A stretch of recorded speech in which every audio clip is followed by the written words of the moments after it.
forcing the suspect. It's safe to say that our luck has officially turned around, guys. We are back, baby. We are fucking back. We're back.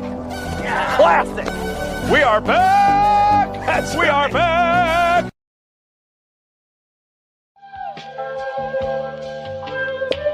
The usual suspect team. Look, US6 where the real ones politic get. Late night smoke with the fight game where the critics sit. Every punchline got a barcode and a timestamp. Receipt talk, we ain't never had to spin facts. Dr. KG with the pressure and the pause. Voice cut through the static and the industry noise. Live from the mud where the coaches still breathe. Where the fans want truth, lot of company feed. No scripts, all pain, all perspective involved. We seen puppets get promoted while the real get ignored. So we built our own table out the blood and the scars. Now the channel got motion from the hoods to the stars. Art fella in the lab like alchemists with the boards. Man, scientist energy, plotting seasons and scores. Dana Black with the pool picks, sharpen the brand. Made accountability a language they don't understand. Tales on the B-side, let the underdogs vent. Open mic, turn the casual fan militant. Suspect teens get dangerous after dark. When them uncomfortable truths start hitting the heart. We ain't ESPN pilots, we the alleyway version. Where the dialogue raw and the smoke got substance. Fight previews, recaps, community ties. Call-ins from the people, let the real ones decide. Boxing, culture, entertainment all blend. Soul loops, dusty drums, street sermons and sins. This ain't just content, it's survival and code. Built for the fans, tired of narratives getting controlled. So subscribe if you came for the authenticity. Where opinions got facts and the passion got history. US6, yeah, the movement's still growing. It's a usual suspect team, and the whole world knows.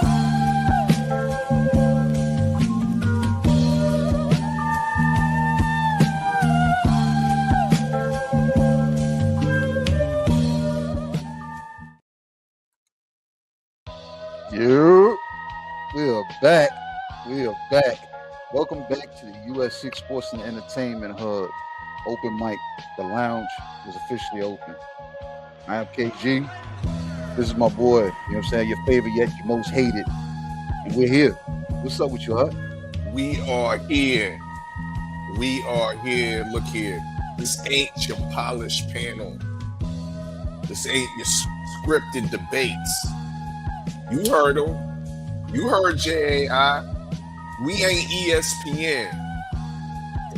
We from the alleyways.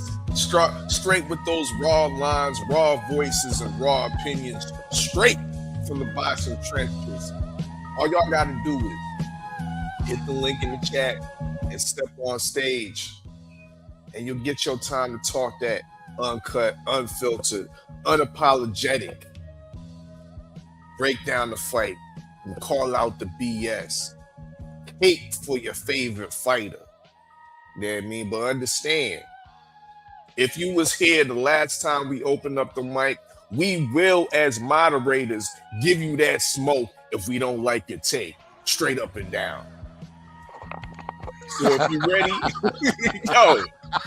yo, that's what it is, bro. I had to, so if you ready, yo, hit that link.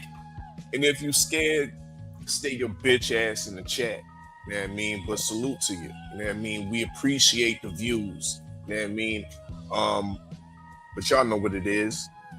This is boxing talk with teeth. Mm-hmm. No babysitting. No protections. Just gloves off conversation. Huh? Man. He ain't lying.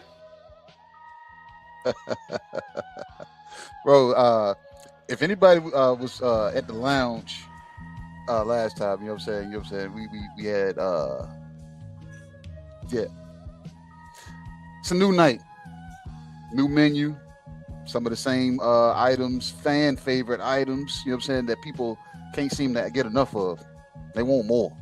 Mm-hmm. You know what I'm saying? They want more. So tonight we got more, and we got. I'm gonna just ask you now before you even get to the menu. All right, man. What's on the special menu, man? What's on the menu that's unseen? Like the one that was written by the man that write the checks with the hand that don't write. Secret menu things, KG. Eager.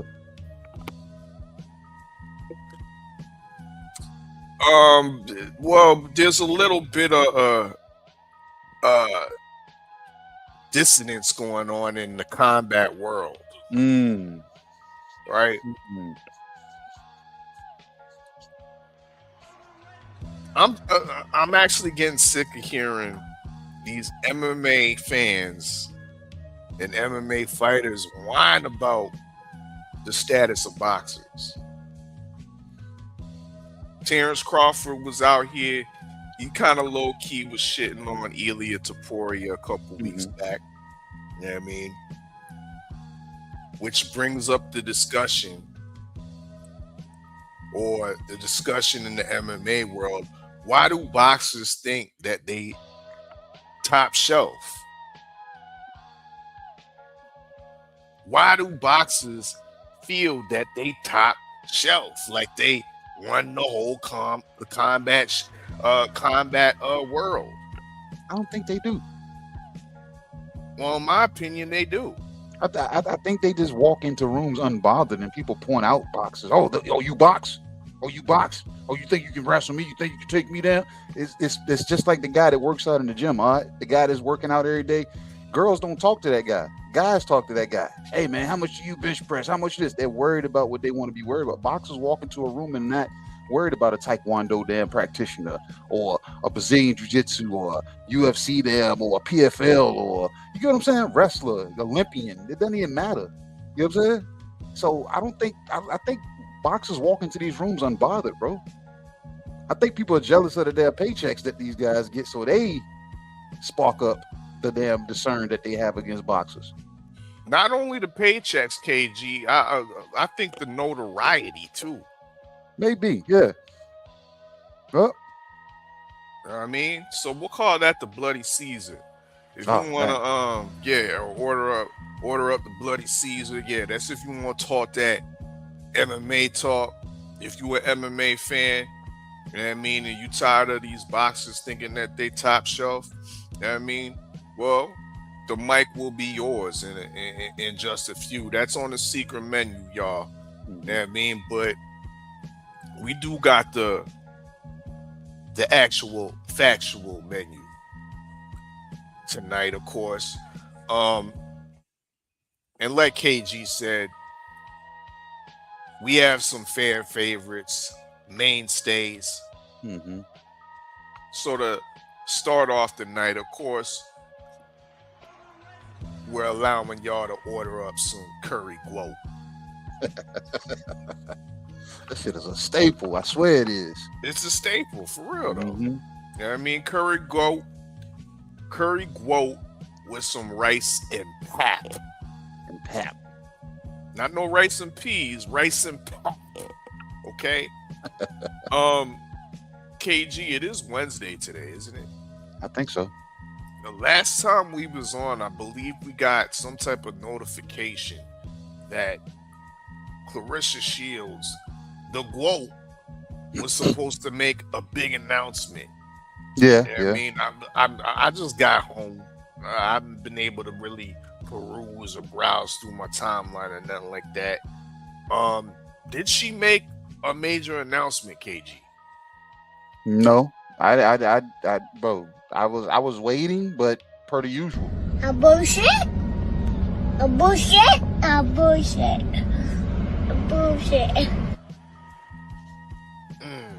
what I got from it.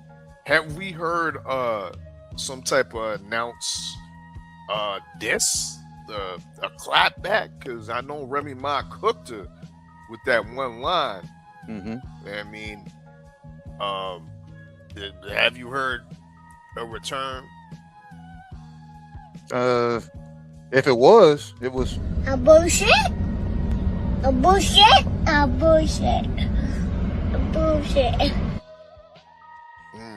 That's what I got. Well, that's what I got. Y'all know what to do. You know what I mean? If y'all want to talk about the curried GWOAT, you know what I mean, and her lack thereof of announcements, the mic is yours. in the day. Before I continue, let me shout out some of the people in the chat that was They that pulling in. some newbies and whatnot. You know what I mean? New to the lounge, drinks are free. You know, The menu will cost you. Shout out Alino Sakai. You know what I mean? We got Jay Brown, Virginia in the building. You know what I mean? We got Lamonte Butler. You know what I mean? Salute. We got Daniel Barris Sports Highlight 5851. Happy Tuesday. Yes, indeed. And we got Sophia P7Q5K. Damn, I did that right. Damn, you see? One take. P7Q5K, nigga. One take. Good shit, man. Yeah, my day was good, Sophia. My day was blessed. But yeah, now the night is even blessed because we got the mic. We got the open mic lounge open. Yes, that's indeed. right. That's right. What else is on this menu? I see King's Plate. Oh, damn, you done made that. The King's Plate is back. What is on there this time? Niggas can't, you know what I mean? They can't get enough of the King's Plate. I mean, they want the King's Plate in the morning. They want the King's Plate in the afternoon, KG. And they want the King's Plate at nighttime, bro. They want all roads. They want all roads to Ings to the in at the King's Plate, huh? Dessert. You know what I mean? They caught the niggeritis off the King's Plate. You know what I mean? Fell asleep, woke back up, and was feeling snackish, and they wanted another King's Plate. You know what I mean? They super saturated with the King's Plate, so we got to give it to them, KG. And explain to the people what's on this plate. Oh, what's on the plate, KG? Well, on the plate itself, we have, of course, the Keyshawn Nuggets. Oh, man. Yeah, we got the Keyshawn Nuggets. I mean, that got to be on the plate with a side of shitty cuz. That's an acquired taste. It's an acquired taste. Yeah, it's an acquired taste. I mean, but it is good for you. I mean, boxing wise, pause. Yeah, so a side of shitty cuz, but now the King's Plate comes with a drink. You giving out beverages? Yeah, we giving out sweet tea. Tankalicious. Tankalicious tea. Yeah. Oh man. Now it's not the tallest drink. You know what I mean? Packs a punch though. You might say it's a small. You know what I mean? But yeah, it pack a real punch. You know what I mean? Ladies, watch out. Yeah, ladies, watch out. You know what I mean? Don't get too intoxicated. Don't get too close. Yeah. You might be able to handle one of these Tankalicious, but yeah, two of them. Nah, you out for the count. So that's on the King's Plate. Keyshawn Nuggets, Shakur Stevenson, aka Shitty Cuz, and a short glass of Tankalicious. Tankalicious. God damn. Yeah. But bro, I hate to say it, man, but it's like the King's Plate, it sounds appetizing, but for some reason, once the drink made it to the table, it's like the drink stole the show. Is the king really able to damn overly indulge, or is his eyes too big for his appetite? Because if you make it to that drink, or if you have a sip of your drink first before you had any of your vegetables, it might damn mess your appetite up and mess up the whole apple cart. Whole apple cart, you know what I'm saying? I just don't like that damn the king likes to keep calling down to short, smaller portions. Like, is he watching his damn figure or something? Is his diet not appropriate that he has to eat smaller portions? He's always wanting to eat smaller portions. I think you nitpicking with Lord King Devin Haney Targaryen. I'm just saying he's not eating like a king. He keeps eating smaller portions, and as of late, he went and got a small drink to add to the damn plate. Like, Shout out Angie, baby, because Yeah. it wasn't a small drink. She said it's a shot. It's a shot, tank shot. When I tell you how to duck, you better duck, goddamn it. Salute to the queen. Yes, indeed. Boxing. Yes, indeed. Yes, indeed. Mm-hmm. What else we got, man? I see. So, I see yeah. Is that bro? My mom every week. I think when I was in high school, man, it was them maybe 3 or 4 items all she made. It was either chicken wings, spaghetti, yeah, and the infamous Saturday meatloaf.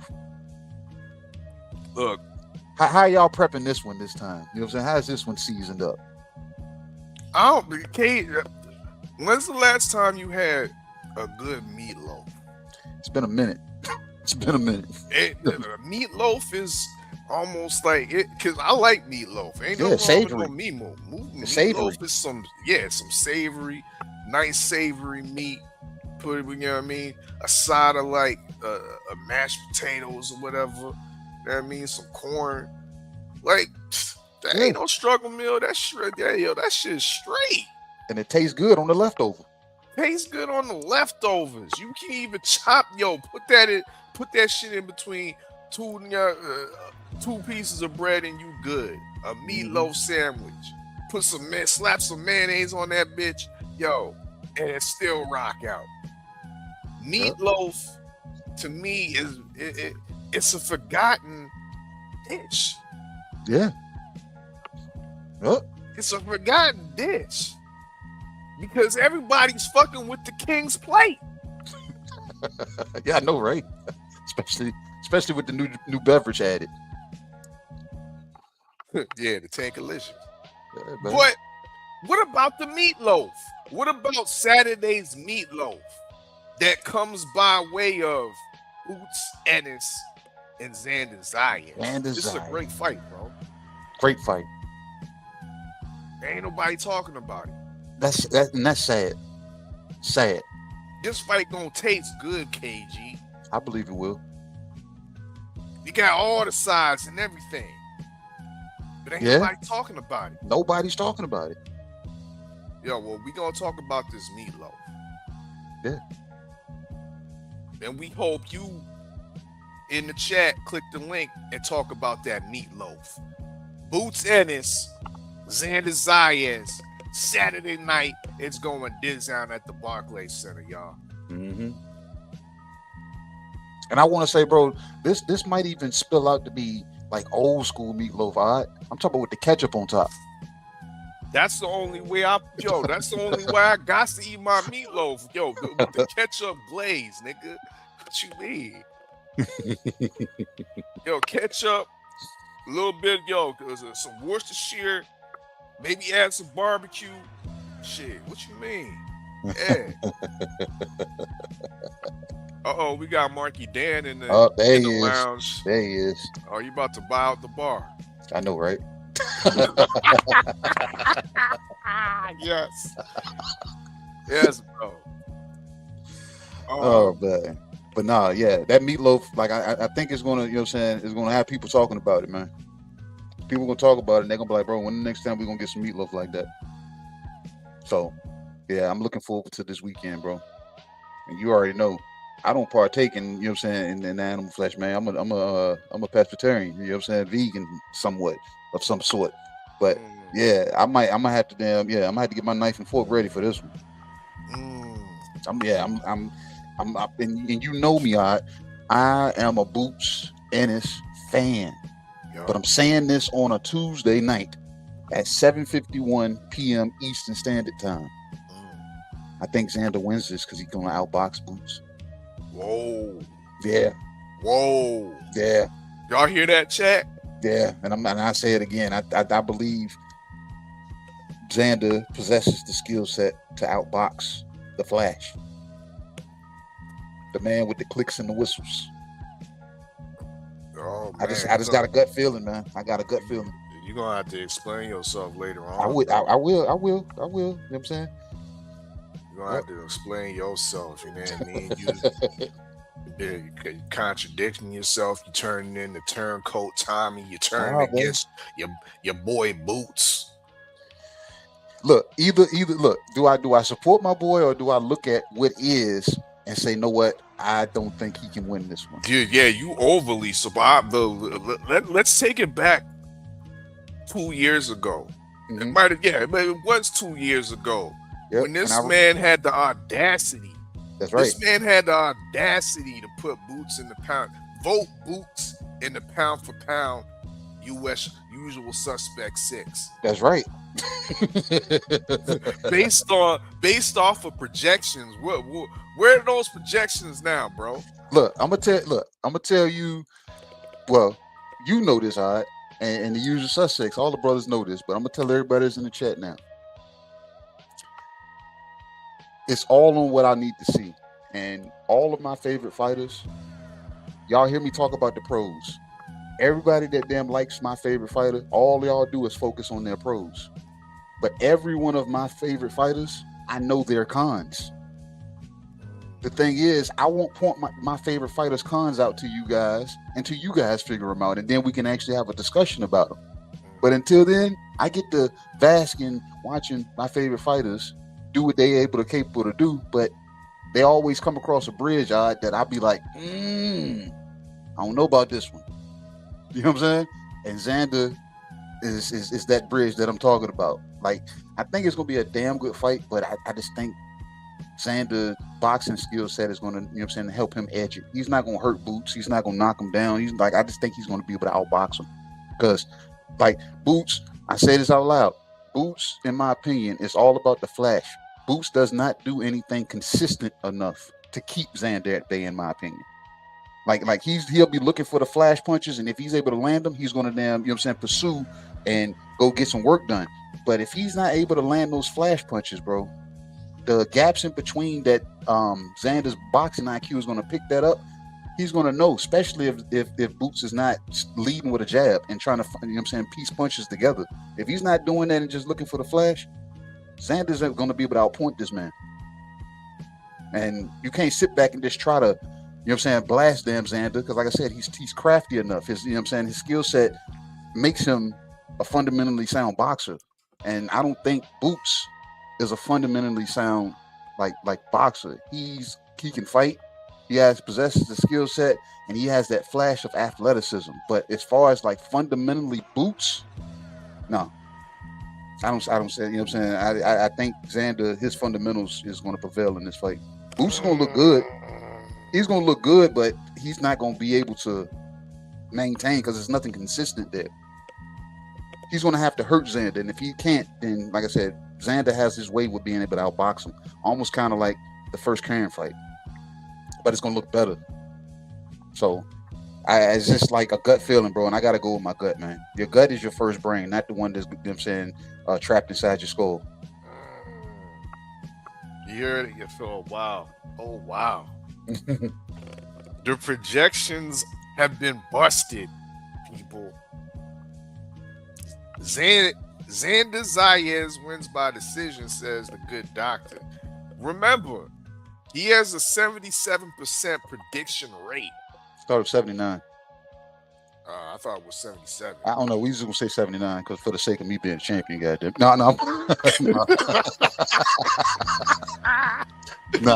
He right. You know what I'm saying? But no, it's just a gut feeling I got, man. Like Boots is supposed to win this fight, but I just don't think he's gonna do anything consistent enough to maintain it.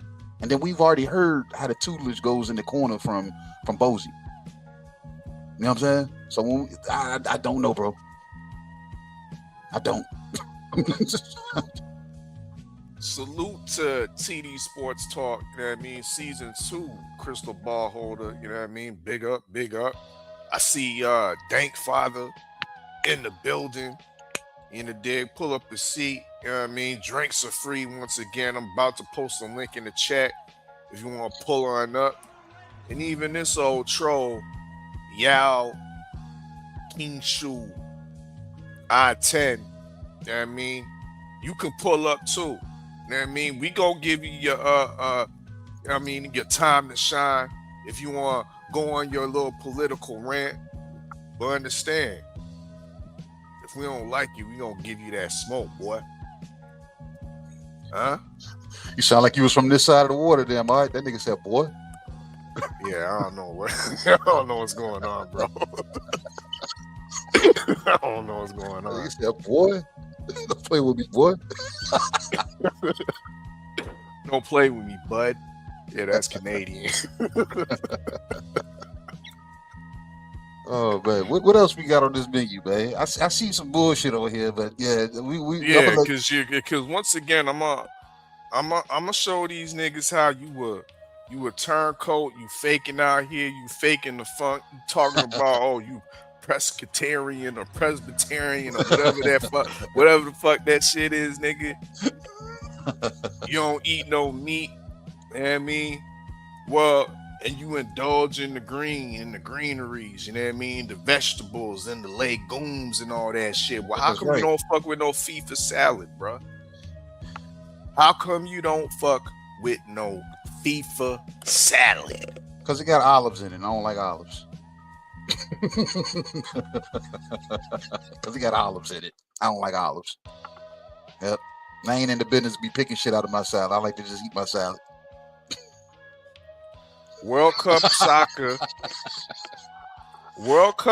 is showing and proving that it's a real deal sport. I mean, it's a real deal sport. The games have been great. The crowds have been great. The vibes have been great. Mm-hmm.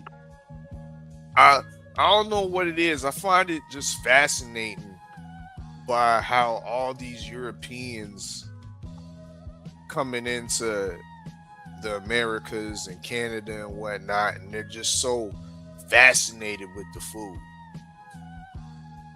Just all over my timeline, they just loving the food. Even they got a lot of big Japanese contingency going crazy over the barbecue in Texas. Now, before this World Cup started, the attitude was predominantly, I would say, a negative attitude towards America, mainly due to Donald Trump. But this World Cup, a lot of the Europeans and different people across the world that are now coming in and seeing what America's all about, not on the government level, not on the outside, but when you actually touch down and you smell the air, you know what I mean? And you smoke the piff, you know what I mean? And you taste the food. And you see asses that just don't shake the way they shake in Europe. They start to understand, bro. Hey, I gotta correct you, all right? Them niggas ain't tasting the food. They having their food shipped here. Cause they not damn fucking with American food, bro. Too many additives, too many preservatives. Lies, bro. They shipping out condiments, bro. They shipping out condiments. The British are over here shipping out ranch sauce back to the UK. They don't got ranch sauce over there, my nigga. You said they shipping out ranch in bulk, no, bro. That is crazy, man. They said why are they still in our ranch dressing, babe? Just get the recipe, babe. Do it yourself.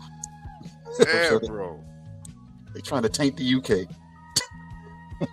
for ranch. Look, that damn white and premium got y'all in the chokehold, man. So, yo, it's a beautiful thing. This FIFA salad is bringing all countries together. I see the Irish. They ain't in the World Cup, but they got a similar flag to Ivory Coast. Mm-hmm. You know what I mean? The Irish flag is Ivory Coast's backwards. So you know what the Irish was doing?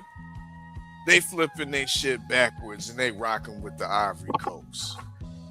All Irish bars are now Ivorian Coast bars. This is what I'm talking about, bro. Mm-hmm. FIFA salad. If y'all want to come up in here and talk your talk on that FIFA shit, right? My squad, Ghana, could have. They held up with England today. You know what I mean? A draw. That was a bad result for England, but a positive result for Ghana. You know what I mean? And shout out to Juju, man, that put a hex, you know what I mean? You know what I mean? Up on Harry Kane, because yeah, Harry Kane should have scored that shit, but that shit clunked off the post, and we all know why. See, American sports fans need to understand that when you playing African teams, you're not only playing the team, you're playing the Juju man too.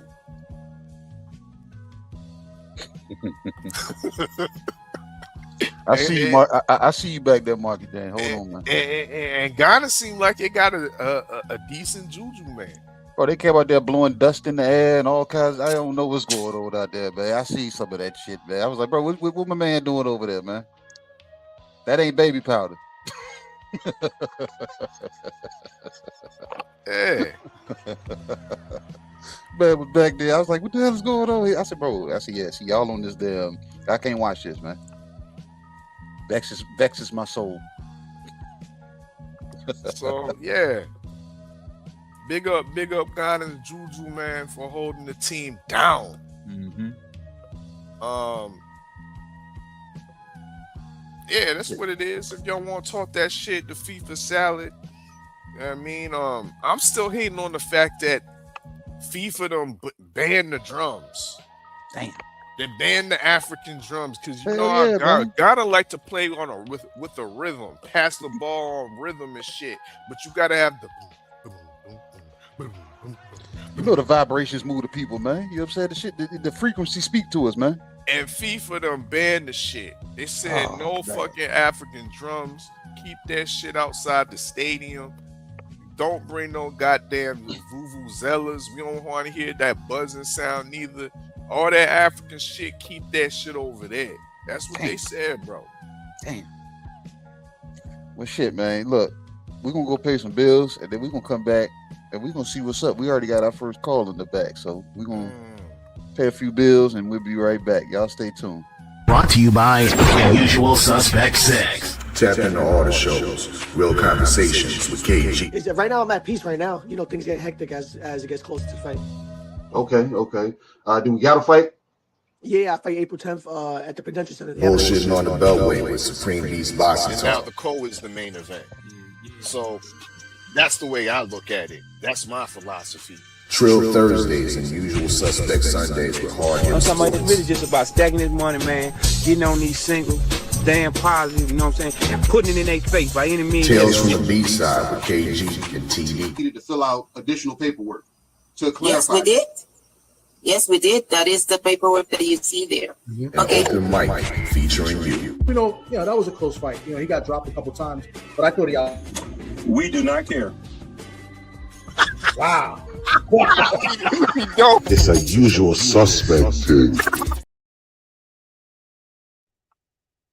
Marky Dan, what's up with you, man? What's up with you? Salutes, fellas. How you doing? What's up, champ? What you got for us? You hungry? You came back. Food must have been good, man. You came back. I mean, I just had some chicken, so no, I ain't really that hungry, but I am hungry for some conversation. Absolutely. What you got? Turn that down a little bit, KG. I got you. Yeah. I mean, it's been a great World Cup thus far, you know. I'm loving what I'm seeing. I'm really loving what I'm seeing. The one Caribbean team I got left with a chance to make it to the knockout stage is Colombia. Curacao, Haiti, they've been absolute disappointments. You think Haiti's been a disappointment? Yeah. We could have drew against Scotland at the worst.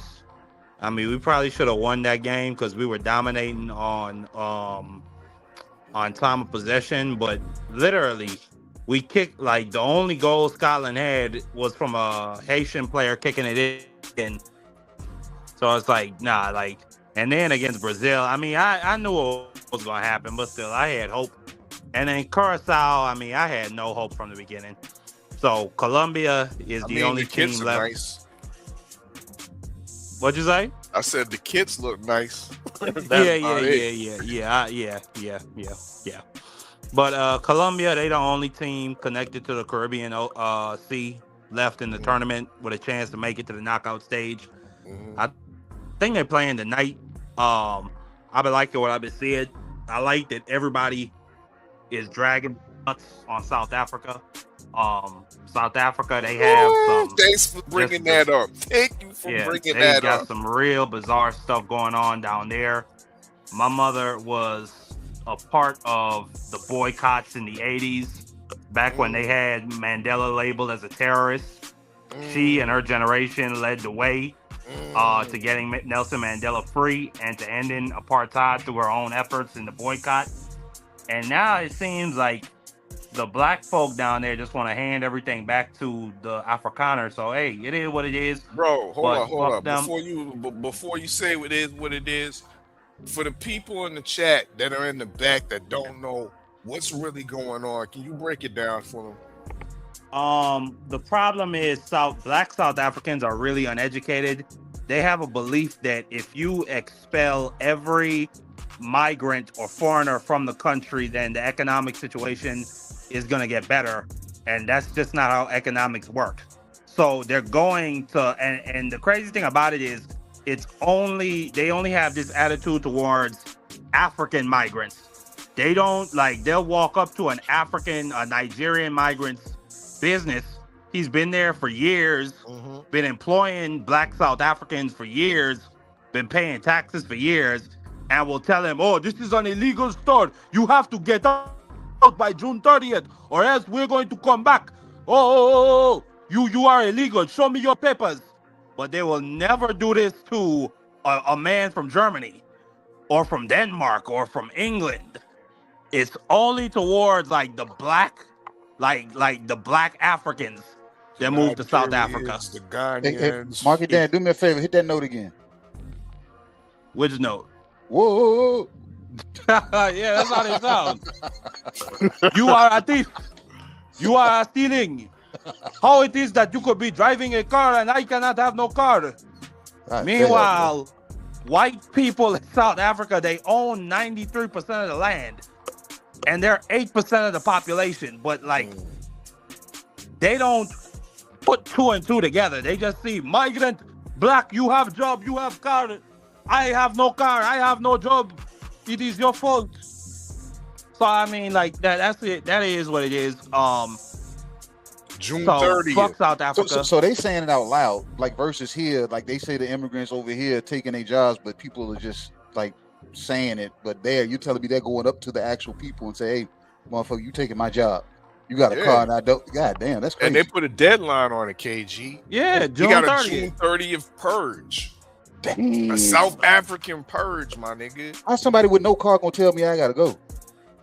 What you know what I'm saying? What are you fighting with? You obviously ain't got no tools, no weapons, no nothing. But the problem is they come together in groups. I bet, yeah. And then it's the police, they don't do shit. So it's you gotta leave. They out there whooping feet. Absolutely. Well, no, I haven't seen that. I just seen people talking tough. But listen, man. This is. Nah, I saw shit. niggas whooping feet, bro. Oh man, damn! I ain't see that. God That's wild though. All up and down the street, bro. That's wild, man. I seen they had a Nigerian man. His daughter was sick, little 4-year-old, and they said, "Get out of here! This hospital was built for South African people, and you are wasting our resources." It's it's real sad. I just think education in that country, it must be illegal for black people. But hey, that's their situation. Mm-hmm. They're gonna reap the whirlwind when the white folk take back over. The world will be deaf to South Africa and their problems, and they'll have reaped that. So God bless them in their pursuit of cleansing migrants and whatever. But overall, again, World Cup has been great. Team USA, we've already gotten through. Team Mexico did what they did. Team Iran, we got to see what's about to happen. I ain't gonna lie. I kind of been rooting for Iran because I don't like the Z-Force boys from that country over there. That's to the south of Lebanon. I don't like them Z-Force boys. I don't like Trump either, and I think that would really piss him off. So yeah, I've been rooting for Iran to get through. You also said something. You said that people are coming over here and they're having a better impression of America. I don't think people have lost the love for the idea of America, the land of the free. You know what I'm saying? The land that gave the world liberal democracy and the idea of human rights and all these great things. They just don't like the orange guy that's bombing countries and raising everybody's gas prices around the world and just being a general asshole to everybody just because he can. I mean, that's what they don't like. And I think they might have had the impression that because 80 million people, not only that, you know what I'm saying, the Epstein stuff, like, that guy's a nasty human being. And I think people had the impression because 80 million people voted for the idiot that maybe that's how Americans are. But no, I think, I think it's good that people are coming over here and they're seeing that America, the people, are not they're not that level of asshole, or they're not that level of just decrepit and disgusting and nasty and ugly and just dumb. But yeah, the World Cup has been a great success thus far. I'm very happy with what I'm seeing. Indeed. Nigga ate the fuck out that damn salad, man. You said fuck that damn salad, man. I told you. That's why we got the salad on the menu, bro. I mean, I don't know why you ain't partake of it. It helped Mikey Dan process that chicken he ate. That's what it was. He said, let me eat this salad first. Let me eat this salad first. You don't want no meatloaf, man? Bro, I want to hear you order some meatloaf, Mark. Yeah, I heard I seen your comments in the damn chat, man. You know what I'm saying? You don't want no meatloaf, do you? What's the meatloaf? What's the meatloaf? The food nobody talking about. Oh yeah, I heard, talking about it. Benedict Arnold, aka KG, there you go. was up here saying, "Stop it, get some help." Nah, boy, you're Benedict Arnold. How? You're a traitor. How? You're a traitor. I'm trading on what? Skill set or color? You said, according to the quotes that I heard, from Mr. Oddfella, that you put Boots Ennis on the pound for pound list years ago. Yeah. Before he had even interacted with anything resembling smoke. Exactly. Yeah, I did. And now you talking about Xander Zayas? Yeah. A 23-year-old? Yeah. A dude that fought for his first title against for a vacant title against what's that boy named Iglesias? How many fights does he have? What, like 18? No, he has 20 plus fights. And what was Boots at 20 plus fights before he got to 30? Boots at 20 plus fights was getting ducked by Sean Porter. And so that's still not action in the ring though. Well, listen. I'll tell you what. This Saturday, right? The fight's happening this Saturday, right? Yeah. Saturday's meatloaf. Well, this Saturday, I can tell you this: Xander Zayas is gonna get beat to death. Something nasty. Okay. Something nasty. I want to see you back in the lounge. Oh, I will be, sir. I will be. Matter of fact, you want the friendly 50? Friendly $50 bet? Bro, I don't bet with them. I don't bet with you mere humans, man. Y'all don't want to pay the damn y'all don't want to pay the spread, man. If there's a spread, y'all don't want to pay it. What I look like doubling up 50 to 100. You sound like a South African boy. That's what you sound like. You mere humans. That's peanuts. Mere humans. Bro.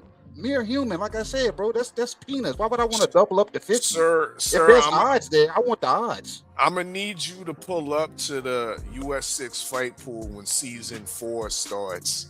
Man, hold on. That's what Marky Dan. I'm gonna need you to do that, sir. You know what I mean, because KG is our current champion. I'm the actual champion, man. I do this. 77% win rate. Hey, the Oklahoma City Thunder were the current champions. Now they not. No, they were the past champions, not current. Yeah, I'm the current champion. Exactly my point. I'm the current Every champion. dog have his day. That's right, and it's mine right now. It's mine until season 4 starts. It's mine until season 4 starts. When season 4 starts, then I come sit at the table with y'all and let y'all know what it is. You know what I'm saying? But right now, I'm season 3 champion of the fight pool, US6 fight pool. Freaky Dicky Shawalea in the chat. Shawalea. Benitez fought, and listen, I give Benitez his credit. He was a 17-year-old kid. He fought against one of the Petronelli boys, against the Petronelli's son, who was ice. He wasn't nothing special. He wasn't no Tommy Hearns. He wasn't no Ray Leonard. He wasn't even no Pepino Cuevas. I ain't trying to hear that. Respectfully, Shawalea El Freaky Dicky. And then to Angie Baby in the chat, you goddamn right. Me and my friendly 50s. Anybody who want to talk can get a friendly 50 off of me. Or to bet it. But overall, I got Boots Ennis winning. I know you do. I'm not gonna say. Listen, Xander Zayas, he's an listen. I got a lot of respect for Xander Zayas to be this young and to be looking for this type of smoke at this age. You can't do nothing but respect it and salute it. In this age of boxing, where you got guys like No Nut Stevenson, aka Shakur Stevenson, and then you got Grease Boy Davis, aka Tank Davis, who they'll talk, pump fake, shoot some shots off on Twitter, and then never get in that goddamn ring. Xander goes to the smoke. He's trying. Matter of fact, he was trying to. The reason he got that WBO belt vacant fight, if I'm just being honest, I'll provide some context just to be honest, was because Fundora ducked him. Fundora, they were mandated to fight, and Fundora said, "Nah, I ain't looking for it." And the WBA said, "Give me my belt, boy." And that's how Xander got that WBO strap.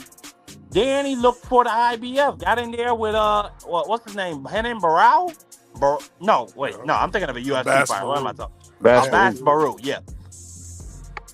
Yep. So you can't do nothing but tip your hat to this kid. And then he was trying to get a fight with Josh Kelly. Josh Kelly and his people didn't, for whatever reason, didn't want to do it. So he got in there with Boots Ennis, the guy that was calling out Josh Kelly. The guy who, listen, nobody sends an offer to Boots Ennis. Nobody sends an offer to Boots Ennis except Xander Zayas. So I just got to tip my hat to the kid. And listen, it's always a possibility. Anything can happen in that ring when you got somebody as talented as Xander Zayas. But Boots Ennis, to me, is a different level of talent. He's a different level of athleticism. He's a different level of reflexes. And not only that, I think Boots' jab is better. I think Boots has more power.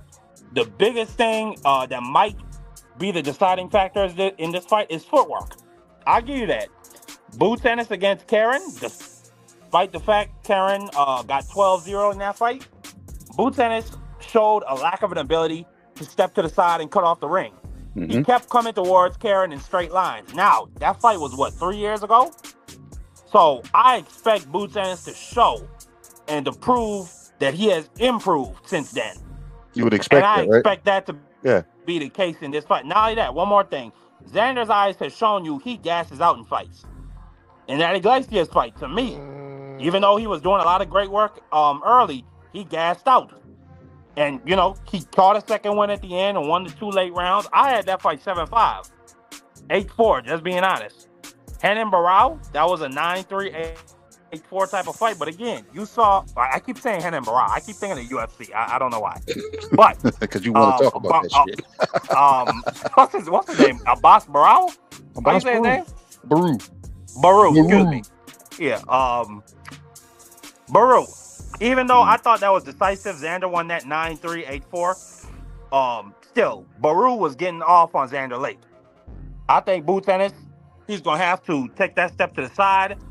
He's going to have to keep a consistent jab to the body, beat up his body, wear on that gas tank, like Teddy Atlas say, put some water in the basement, And yeah, just look for opportunities and keep continuing to put pressure on him and try to break him down. Marky Dan, you said something that doesn't tie all the way with Boots. You said consistently. What does he do in the ring consistently? His jab? No, he doesn't. He doesn't follow and doesn't lead off the jab. He doesn't start with the jab. It's always there. The lead off punch is always usually something else. It's not a consistent jab. He's not consistent with anything he does. He consistent with putting motherfuckers to bed. Yeah, but how's he doing it? Look at those fights. He's not consistently putting anything together. And somebody like Xander with the IQ, you have to put something together. You can't just look for the flash. You can't. You can't expect to do that against a Xander. Hey, well, if you don't, that Boots Ennis has one more thing in his back pocket. He a switch hitter.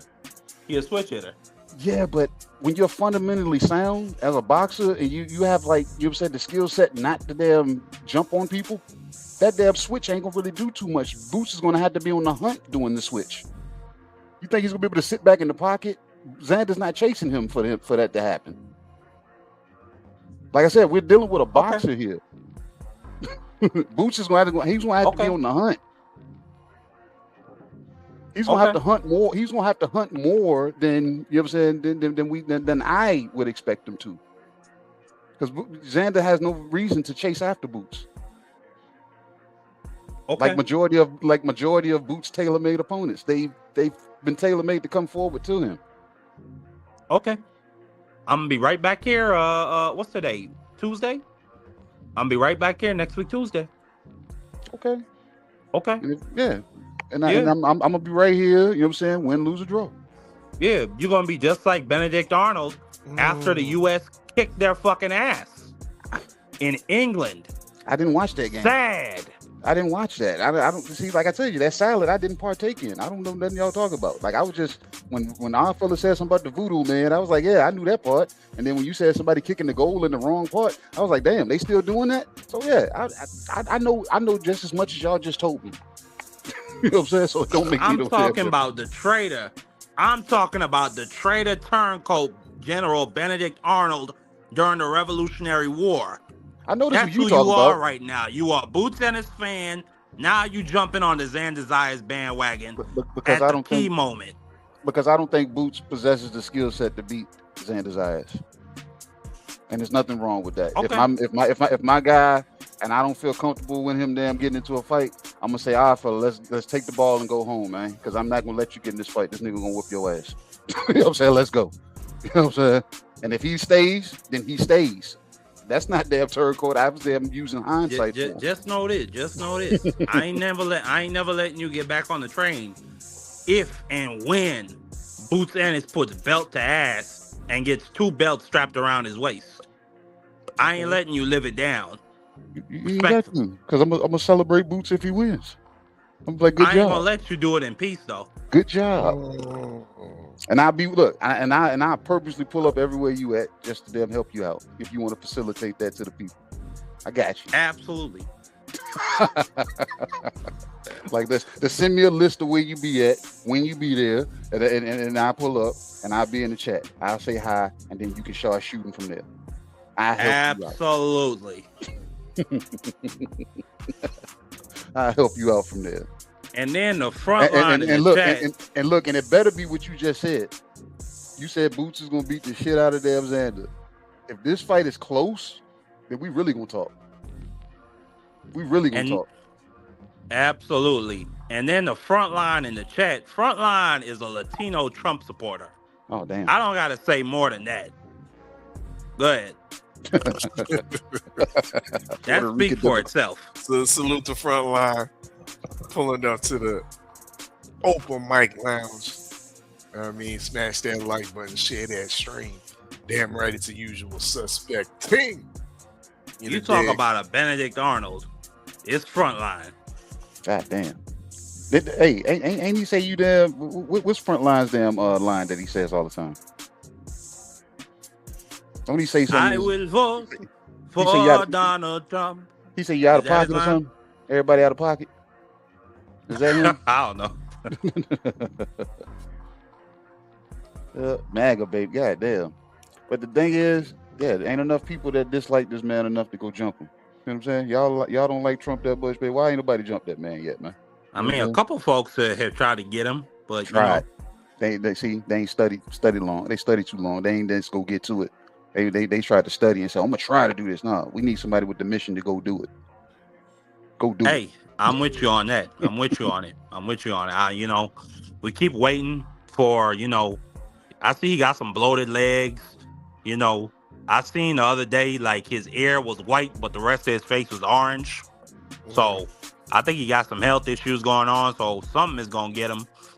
It might not be man-made, but hey, God always comes through in the end. So I'll be happy to see it. You want a shot of this damn sweet tea, man? We got a shot of damn Tankalicious. You want some of that? Grease boy? You got a shot of Grease boy? Why you call him Grease boy? Explain that. Because he said he had grease in his eye. Oh, true. Why y'all booing? Oh man, you did. I just got my hair done 2 days ago. He did. I got grease in my eye. Look, Marky. Dan, I was damn. Who was I talking to? I was talking to somebody on the phone, and they was asking me about stuff that fighters do in the ring, and I told them, I said, that's stuff that goes on in the gym that they allow, like Tank doing all that talking outside of the ring, going to the ropes, letting people do this, do that. He's used to doing that in the gym. Nobody corrects it. Just like Shakur, everybody says he talks crazy to his grandpa in the corner. I'm like, no, that's how Papa let him talk to him in the gym. Deontay Wilder doing spin moves and they show up in the ring. You know what I'm saying? So it's every damn thing that you do in the gym, trust and believe. Trust and believe. It's gonna show up in the ring. That's the funniest shit I've ever seen in my life. That nigga Malik Scott has Deontay Wilder practicing to do spins and training. Yeah. And that nigga did a real life spin in the ring and fell down. He got knocked into a spin. Oh shit! Like, look, all these bad habits that these fighters do outside of the ring, bro, the shit shows up. Mm-hmm. Look, that's one thing. Look, I give Devin Haney, and I tell people, I said Devin Haney is a drill fighter, and somebody said, what does that mean? I said that's somebody drilling certain punches into you that your body responds to it whether you're thinking about it or not. It's like it's just a reflex now. They've drilled it into muscle memory. You know what I'm saying? And straight right hand. I don't see bad habits in his gym when it comes to when they're drilling certain things. They don't let him play around. He ain't in there with no headgear on, shoes untied. You know what I'm saying? He ain't talking over here, talking on the phone, kissing on this person over here. That shit shows up in the ring, whether people realize it or not. I don't care if your damn trainer is damn Buddy McGirt, Ronnie Shields, or fucking damn Teofimo Senior. It doesn't matter. Whatever bad habits your trainer allows in camp, the shit is going to show up in the ring eventually. And it's usually at the wrong time. That's why Tank was fine taking a knee, because he was just like, bro, I got something in my eye. He's used to doing that, and they allow it in the gym. That's why he's like, Benavidez Senior gonna allow that? In the ring. No, Jose Senior ain't gonna allow that. So a lot of shit that Tank was used to doing with Calvin and Kenny, he's not gonna be able to do that with Jose. He's not. And I think he knows that. Grease boy, he got some legal situations. He got to figure that out first. I mean, from what I hear, he's a wanted man right now. So yeah, but he active. GMoney is in the chat. Yeah, GMoney is entered the chat. He might be in this chat right now. I mean, he can say what he want. He could say what he want. They got a warrant out for him in Maryland, and if they pick him up, he's gonna be held without bond. And that judge is more than likely gonna slap him with 1.5 years in jail. Light work. So God bless him. He ain't got no reason to go back to Miami, and obviously it ain't there in Florida. They ain't gonna expedite him back to them Miami. Nah, he said Maryland. That's what said Maryland. I'm saying he's in Florida, so if he's in Florida, obviously they have not you know what I'm saying, tracked that damn burner account down to expedite his ass back to damn Baltimore. So that's what I'm saying. Well, we gonna see what happens. Right now, to me, it seems like he's in hiding. We gonna see what happens. Hiding out where, bro? You was outside. the I mean, Benavides gym. outside of social media, he's in hiding. He was just at Benavides gym. He been acclimating in the Benavides gym. For I mean, shit, you could bro. get in and get the hell up out of there quick. It ain't like the police know he gonna show up there. What they do now, everybody know he's working with Jose Benavides Senior now. People know that. And if Tank is Tank that they damn searching for, they got somebody with their ears to the street watching social media. Okay. They can go get that dude. They can go get that dude when they need to. They know where he at. They know who GMoney is now. Yeah, they know who GMoney is. Okay. Yep. G-Money showing you. GMoney showing you he ain't the crackhead that damn Bill Hader said he is. It's a crack baby. You know what I'm saying? He said, "Damn, GMoney." Well, it's funny. Devin Haney GMoney don't had say no a crazy Father's Day post about Tank and his mother. Yeah, that was wild. I ain't like that. Yeah, that was just outrageous. But from their perspective, Tank started it by posting that shit. Because, I mean, Dev was leaving Tank's name alone for a while. You said Tank started it how? Because Tank posted a picture on Father's Day of Ryan Garcia standing over Devin Haney. And I think Tank said Happy Father's Day to Dev and Ryan. No, and then Dev came back and ethered that nigga. Yeah, I don't think that's what triggered it. Bill was saying something, and then Dev said something, and Tank said something, and then that's when Dev put out the picture of his mom. He said, "I'll post his dad since he's not gonna post it." And I'm like, bro, that's like, what was that even necessary? You know what I'm saying? Hey, disrespect is disrespect at the end of the day. Yeah, and then you wonder why damn, you know what I'm saying, y'all done got his attention. You say Grease Boy this, Grease Boy that, but Grease Boy then jumped in the damn chat and everybody has damn stopped what they were doing to pay attention to him now. Hey, firstly, we gotta see if they gonna actually make the fight. Is Grease Boy gonna come up to 143, 142? Grease Boy is gonna damn go wherever he says. His mama out like that? Well, Devin Haney ain't coming down to 130. Devin Haney want to fight. Devin Haney ain't coming down to 137 for that nigga. Bill I know want that. to fight. Bill want to fight. Cause you can't even damn talk about it now because he was everywhere talking about Shakur, everywhere talking about Keyshawn. He gets there today and he's on the Boxing Voice saying what? I ain't come on here to talk about that because you know what I'm saying, we're working it out right now. So they're working something out, Marky Dan, that he can't even say out loud, Mr. Braggadocious himself. Mr. $100 million man deal himself, all of that, and he's saying now I can't say anything because the way PBC functions, I can't talk out loud right now. So yeah, so they're working on something, Marky Dan. Take Alicious wants to fight. Yeah, and Dev is willing to concede to whatever he's asking. On his mama. On his mama. He's made it clear. Literally. Hey, I'm your daddy, damn Dev. You're not gonna show up at 160. If they make the fight good, I don't got no faith in it. Yep. I think they're gonna make this fight for 144 pounds, the way damn Shakur was gonna do it, but he's gonna put a rehydration clause on Dev. Can y'all turn down the music a little bit? Just a little bit. Just a little bit. I turned it down. Nah, you ain't no cowboy up in here.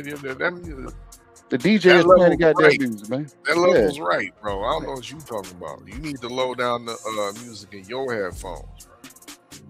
Yep, this shit low as hell. But yeah, so if Grease Boy, as you say, is able to come in and utter words, and people don't even know if it's really him because when you read the damn tweets, they got proper damn grammar and pronunciation and punctuation on them. So y'all fell for that shit. It don't take much for them, you know what I'm saying, the Haneys to change their direction. They instantly shifted over. Oh, GMoney is in the damn chat. Yeah, he has entered the chat, and y'all want parts of that. I'm calling for small food now. Devin was excited. Hold on, let's say I'll be back. I'll be right back. Give me one. He said, take Alicious grew some nuts. We might actually get a fight. Mm-hmm. You can see the high pitch come out just in the X tweet. Exactly. Oh, okay. I hear y'all now. Can y'all hear me? Yeah, we can hear you the whole time. See, we heard you loud. Can y'all hear me? That's what I'm talking about. Yeah. It's on you. You complaining about the beat too loud and you can't even hear niggas, dog. Yeah, we heard you loud and clear. Yo, you got your headphones from South Africa, sound like. I know, right? Yeah. 1 second. I'm gonna come back on the browser. Give me 1 second. Please do. Please do. Where the African clip at, KG? Do me a favor, please. Get out of here. Get out of here, man. Shit, I'm saying. Shit, I'm saying. I'm saying. Hey, yo, Back, big man. up, big. I'm Big back. Dre. I'm back. Shit. Marky Dan's back. You know what I mean? Let's get it. Let's get it. Yeah. As I was just saying. Yeah, so like I said, man, your boy was doing his damn ring around the rosy on the chitlin circuit, pulling up to everybody's channel, speaking his piece, but for some reason the piece couldn't be spoken today. He was like, "Oh, I can't talk to you. You know what I'm saying? You already know what it is, man. You know what I'm saying? We're working on some things." Yep. Really? Hey, really? they make Mr. the fight Braggadocious? good. They make the fight good. They don't make the fight. Hey, it is what it is. I didn't have no expectations on the shit any goddamn way.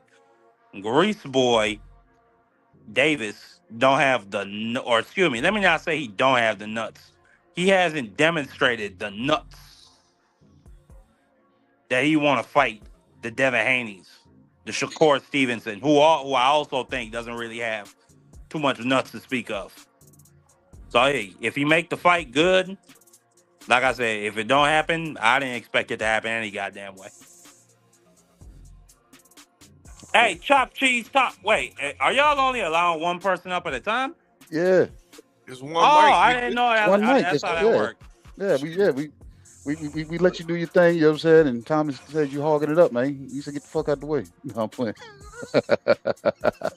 Well, I don't listen Y'all to chop niggas pull cheese up. eating. Y'all niggas pull Yeah, up. as y'all pull up, I kick them off. Ain't no Actually, big deal. there is a backstage to this. Yeah, it's a y'all. backstage. Y'all can hang out until I get to you. I don't listen to chop cheese either, so hey. I mean, link is in the chat. Yes, Marky yes. Dan, go ahead. You know what I mean? You got yourself some of the FIFA salad. You cooked on some of the King's plate. You got some meatloaf. What about the curry glow? Have you heard anything? Have you heard anything? A special announcement, a big announcement. Big announcement. For her big next fight. Have you heard a clap back?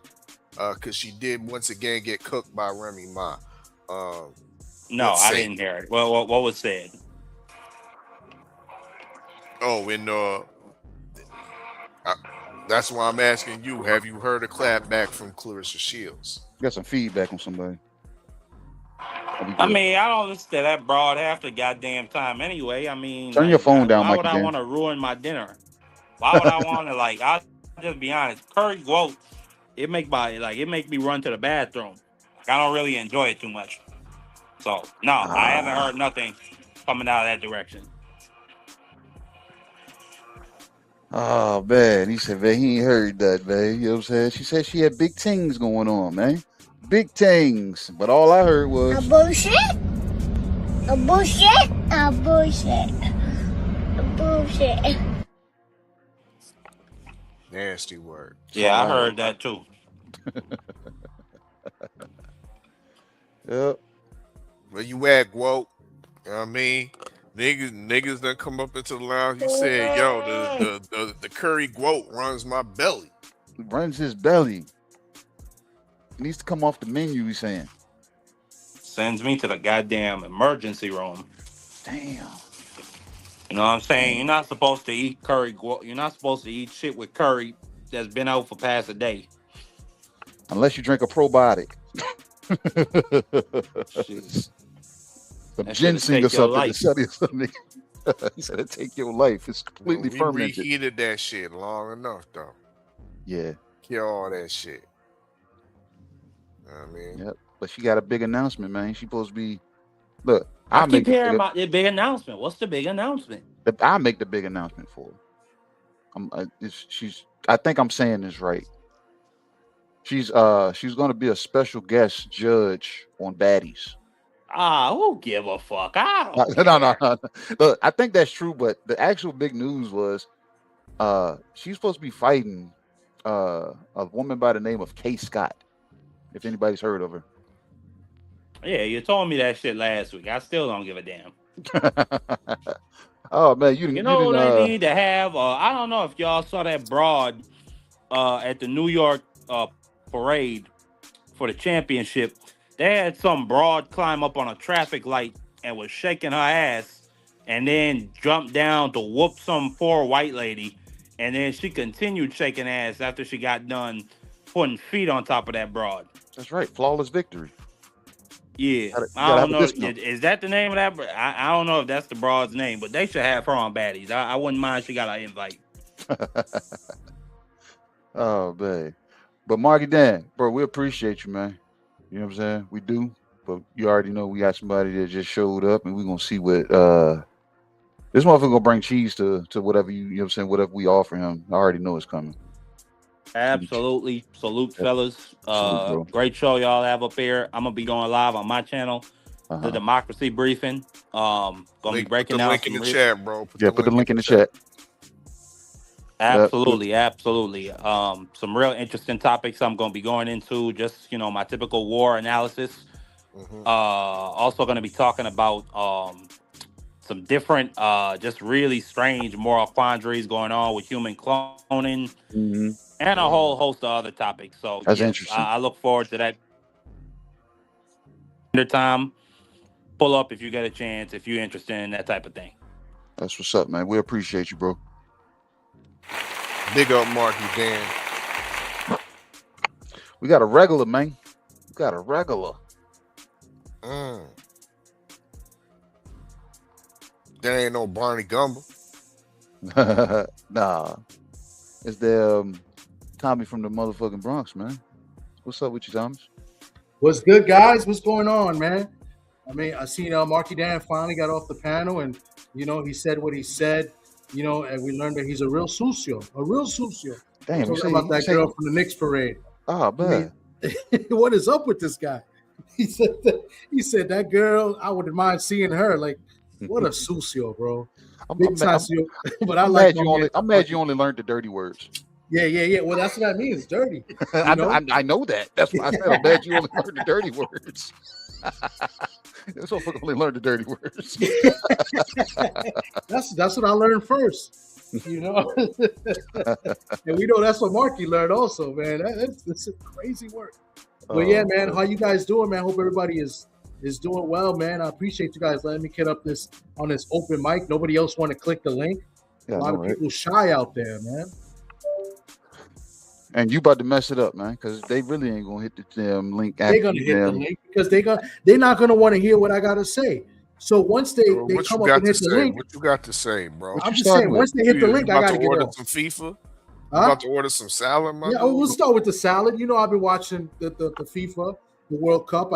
Is that what you really want to eat though? That's what you want to order. Start off with that. You start off with a salad, bro. Bro, don't interrupt.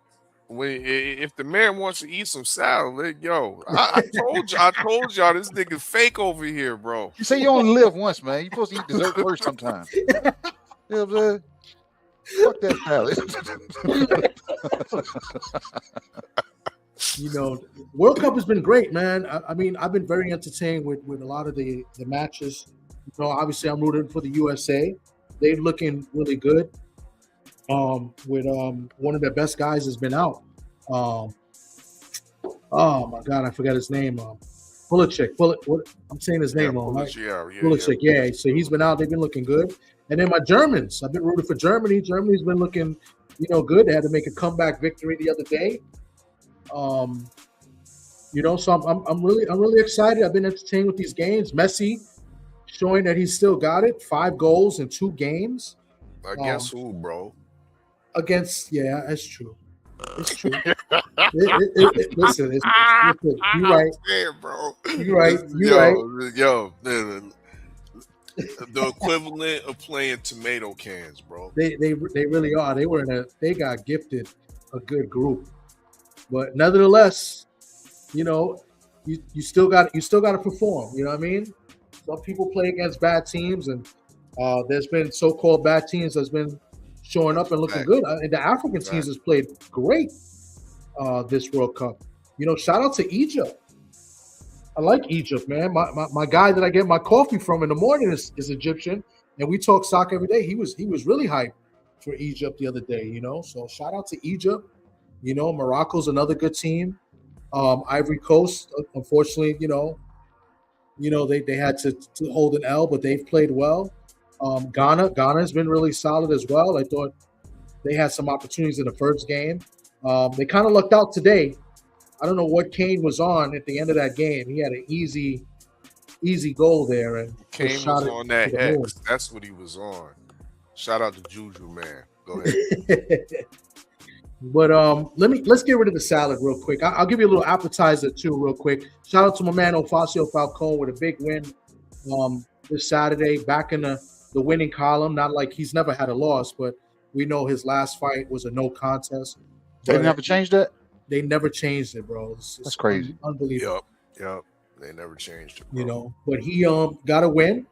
I spoke to him a little bit today. He wants to pull up this week before the Xander fight. So we're looking for Thursday. We're gonna do an open panel, talk Xander and Boots, and Ofaso will be there, and a couple other fighters I invited to come on as well. And of course, you guys are welcome to come in and talk about that fight as well. That's what's up. But let's get to it, man. Open mic. We're talking some boxing. Thomas said he want the King's plate. And the word that I've been seeing and the videos I've been watching, or you know, scrolling in the algorithm on YouTube, is everybody's talking about Devin Haney, Shakur Stevenson, and now happy Father's Day to Tank Davis as well, right? All three guys nonstop. I get it. You know, Tank has been kind of quiet, and then he comes out of nowhere. And I'm not here for it, man. I could care less. I think it's just it's really depleted. It's watered down, and I'm tired of it. We've got a big card this Saturday, and I think if you're a boxing fan, you should be talking about this card Saturday, right? I mean, we got a huge main event. I think the undercard is very solid, but yet people want to talk about how much money this guy is going to make. How much money is he going to sign for to fight this guy? You know, who is dropping the belt and why? Do me a favor. Why don't you get your fighters to make a fight and get in the ring and perform already? These guys have been inactive for a long time, with the exception of Shakur Stevenson, right? Shakur Stevenson just fought. He just moved up in weight. First fight at 140, became ring champion, right? The Ring Magazine belt, right? Won the WBO title. First fight at 140. Hold on. Put a name on it. Put a name on it, TD. Who's been inactive? Who's been I'm going to get to it. I said with the exception to Shakur, who's been active, right? He's the most active of the three, right? He's fought January 31st, right? So like, you know, it's about almost 6 months now. But you have other guys. You got one guy in Tank Davis who hasn't got a win, not just one, but 2 years. Look at the numbers. He's been inactive for over a year, and he hasn't got a W in 2 years. The last fight was a draw. 2 years. I don't care what Tank Davis is doing or about to do. He has a mandatory right now. Is he trying to make that fight with Kid Austin, or is he trying to now all of a sudden get a fight with Devin Haney, allegedly? I don't care. I'm tired of the back and forth. Let me see what you could do with these hands. You know what I'm saying? Get in the ring and get a W. Do something. And then Devin Haney hasn't fought since November 22nd. If I'm wrong, tell me I'm wrong. Maybe I missed it by a day or two. 21, 20th, but November 20-something, he has not fought. That's working on 8 months of inactivity. And all we hear is he going to sign this big contract? Is he going to fight Shakur the catchweight? Is he going to fight Keyshawn? Listen, it's if. And it's like, is he going to do it? Is he going to do it? A lot of question marks. Nothing's happening. This Saturday, Brooklyn, New York, Barclays, you got a major fight. 2 stars in the sport of boxing. Maybe you guys might not think they're stars. I certainly do. You got a Puerto Rican star in Xander Zayas, who is a unified champion. WBO and WBA 154 super welterweight champion. Taking on a guy they call the Phenom, out of Philadelphia. Jaron Boots Ennis, former unified welterweight champion. Second fight at 154. 28 years old, about to turn 29. I believe his birthday is the day of the fight or the day after, something like that. Taking on the 23-year-old already unified champion.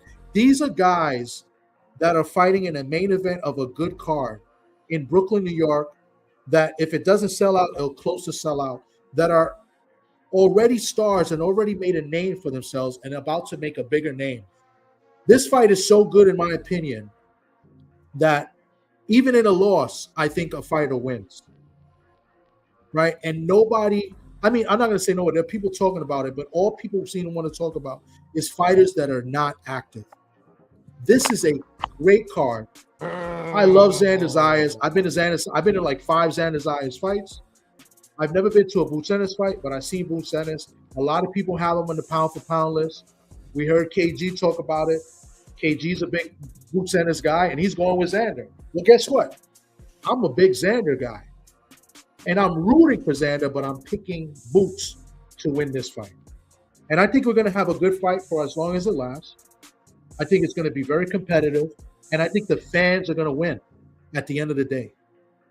Because I think a superstar is going to be born at the end of this fight. And then you got a great undercard too. Jahai Tucker against Yuri Cedeno. That's a great 50-50 fight. If anybody doesn't think I'm right, you're free to come up, click the link, and tell me why. But that's a great fight. That should be the co-main event, but it's not. Hold on, bro. Don't put no slander. Don't put no slander on Ryan Garcia 2.0. Emiliano Vargas, bro. What you mean, dog? He's the co-main event. He's deservedly the co-main event. I'm not too sure about that. I think Jahai Tucker and Cedeno is a better matchup. Not that Emiliano's not in a tough fight. Emiliano's fighting this kid, undefeated guy, Bryce Mills, out of Syracuse, New York, about 4 or 5 hours away upstate. And I'm telling you, he has a good fan base, so he's going to have a lot of fans. So I can see why they put in the co-main. Emiliano has a lot of fans, right? Mexican fans are going to be there. He holds the legendary Vargas name. His father, Ferocious Fernando Vargas, right? So I can see why they put a co-main event. Bryce Mills, undefeated, very worthy opponent. I will give you a little bit about Bryce Mills. I think he's a little bit of a dirty fighter. He also has a little bit of an MMA background. He won a fight a few fights ago against I forget his first name. Aponte is his last name. What's a little bit dirty? What's a little bit dirty? A little bit dirty. He won by knockout, and it was a forearm, not a punch. That's if a you little watch bit dirty. The replay, I have it posted on my channel. Was that blatantly dirty? Forearm, an elbow. Is that blatantly dirty, or is that a little bit dirty? I believe it was blatant. Yo, but I never heard you speak on David Benavidez like that. Yeah, but that.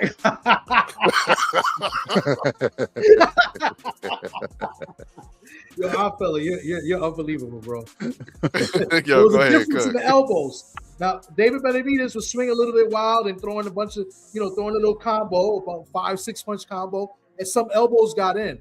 But this one elbow, I believe, was a MMA style elbow, strategically and landed perfectly. And I believe because of his MMA background, I believe they work on this. I think this is something they know how to do. So if I was Emiliano, hopefully they watched some tape, they saw that, and they're very aware of the tactics that he may use. So nevertheless, he's still a worthy opponent. Excuse me? If you don't get caught, it ain't a crime. That's right. It ain't a crime unless you get caught.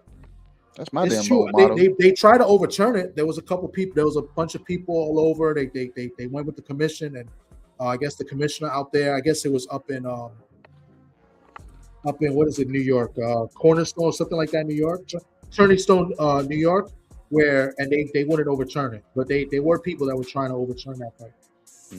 So hey, we usually don't do this, but I'm gonna bring this guy in because he's been back here chilling, and I know he's gonna give Thomas a run for his money once he starts talking. Yeah, we rented 2 mics. We got the mic in the back. You know what I mean? Go ahead. The infamous K-Rod. What's up Uh-oh. with you, champ? Hello. What's up, K-Rod? You're not sounding clear. Oh, yeah. Can you hear me? Yeah, you didn't call us. You out partying and stuff. How you outside, man? No, he out in South Africa right now, bro. He said he at the casino. You're turning Stone Casino. What is that? Oh, no. Like, I was trying to, like, help out PD to say, like, to basically give him, what the name is, what the venue of the Turning Stone Casino. Your audio's a little choppy. Yeah. K-Rod. Yeah, Oh, Turning okay. Stone Casino.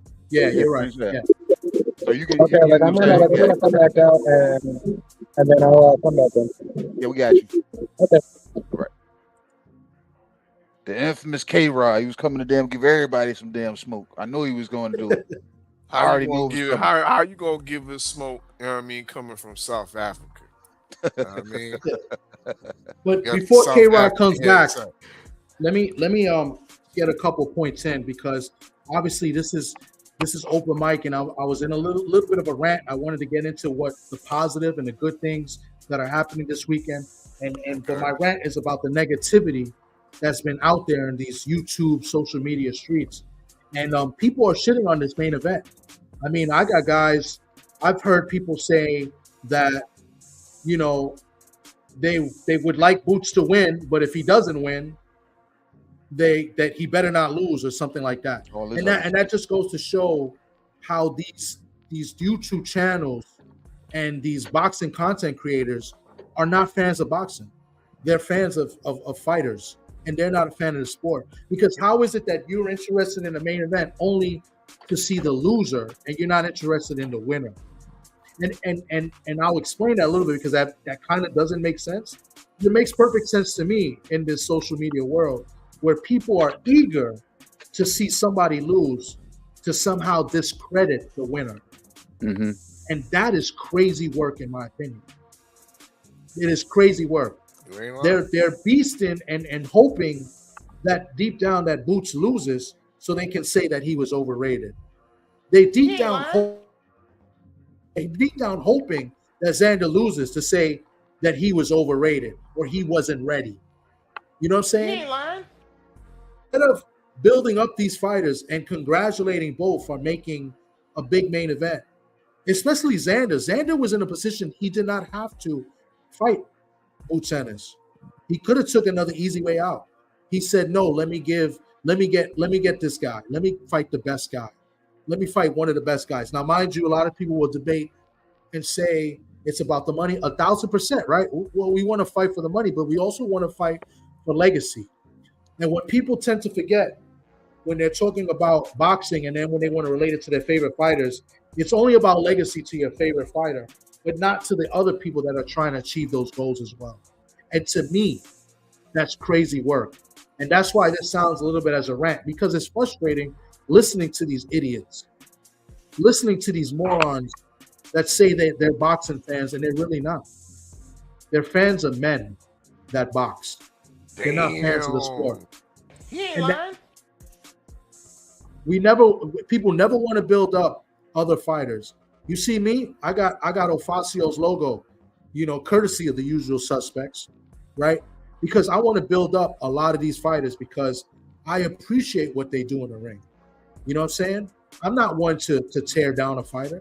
Clean fighters. You know what I'm saying? But these guys are so quick to tear down other fighters. It's just ridiculous. You know what I'm saying? And it's disgusting. So I wanted to get up here and kind of give the flowers to these gentlemen, give flowers to this platform. Indeed. And just praise these fighters for doing the right thing, and to continue building up the sport that we love. You feel me? So I know K-Rod wants to come up here and say a few words, so I'm gonna just I'll just go on mute for a little bit until y'all want to cue me in, or y'all can kick me off. But I definitely appreciate this opportunity. You guys need to come up and click the link. If you guys are ghost watching or ghost listening, come up here and debate me on this, or challenge my statement. But I already know you're not going to do that, because just like the way you support your favorite fighters, you're not going to do that. You guys are clowns and cowards. Peace out, guys. I'll just go on mute.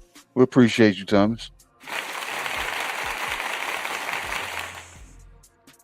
K-Rod. What's up, Yes, champ? sir. Hello. Can you hear me? Yes, sir. We can. Ooh, he's no All longer right. in Africa no Yeah, longer. you made it back to the New York Go. State side. Let's go. What you got, K-Rod? You see what's on Yeah. the menu, right? You Yeah. need me to explain? You want us to run down the menu for you? Yeah. I mean, go right ahead. You know, like I like to, you know, like what, well, like I like to know like what's going on. Got you. Go ahead. Go ahead. Oh, the appetizers, the light work, FIFA salad. You know what I mean? So if you want to cook on, if you're a soccer or a football fan, you know what I mean, you can definitely cook on that. What you've seen in the World Cup tournament thus far. We also got Saturday night's meatloaf. Meatloaf is a dish that me and KG love, but it's not often talked about anymore. You know what I mean? It's been forgotten, and this is how we feel. The Boots Ennis versus Zayas fight. It's a great tasting dish that's been forgotten. So we hope you can cook or order up that, you know what I mean, and speak on how you feel the outcome of that fight's going to be. If you have any other observations, like me, myself, I'm wondering if your boy Zayas is going to make weight. Because once again, the man look like a light heavyweight, in my opinion. Should be fighting David Benavidez, but hey, you know what I mean? That's for another show. You know what I mean? But we also got the King's Plate. And what is the King's Plate?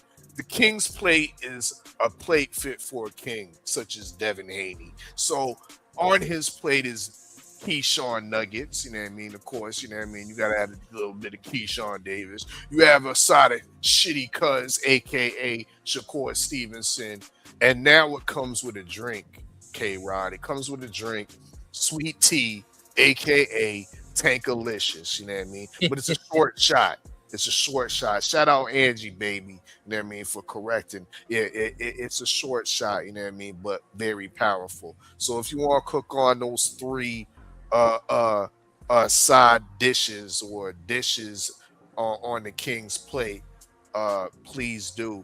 We also got the go-to that might be soon to be off the menu, you know what I mean? So it's a limited time only. We got the curry guo.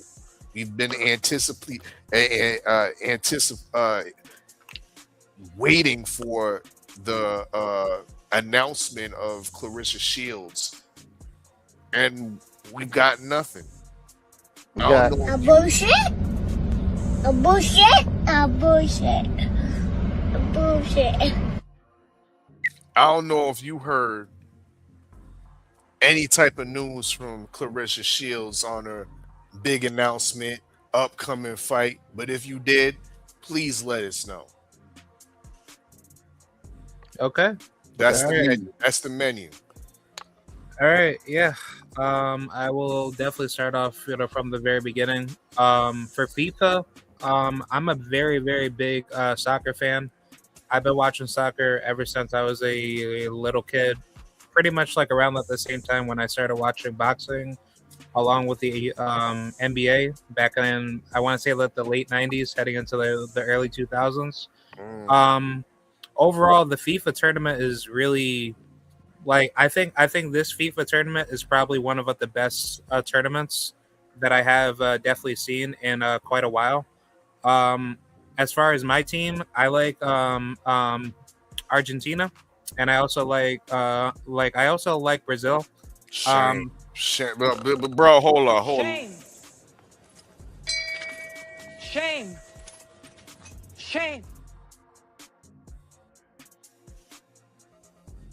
But go ahead. I said, you know what Argentina's done to black folks, bro? Oh But yeah. But yeah, Like I understand. you got it Like, with I understand. Argentina. Like, Okay, we see yeah. where you stand, K-Rod. Well, I'm not standing for that. Like I'm only saying that I like Argentina, like, you know, particularly for Lionel Messi. That's all. Okay. Yeah. Look up. Go ahead. I'm sure. Yeah.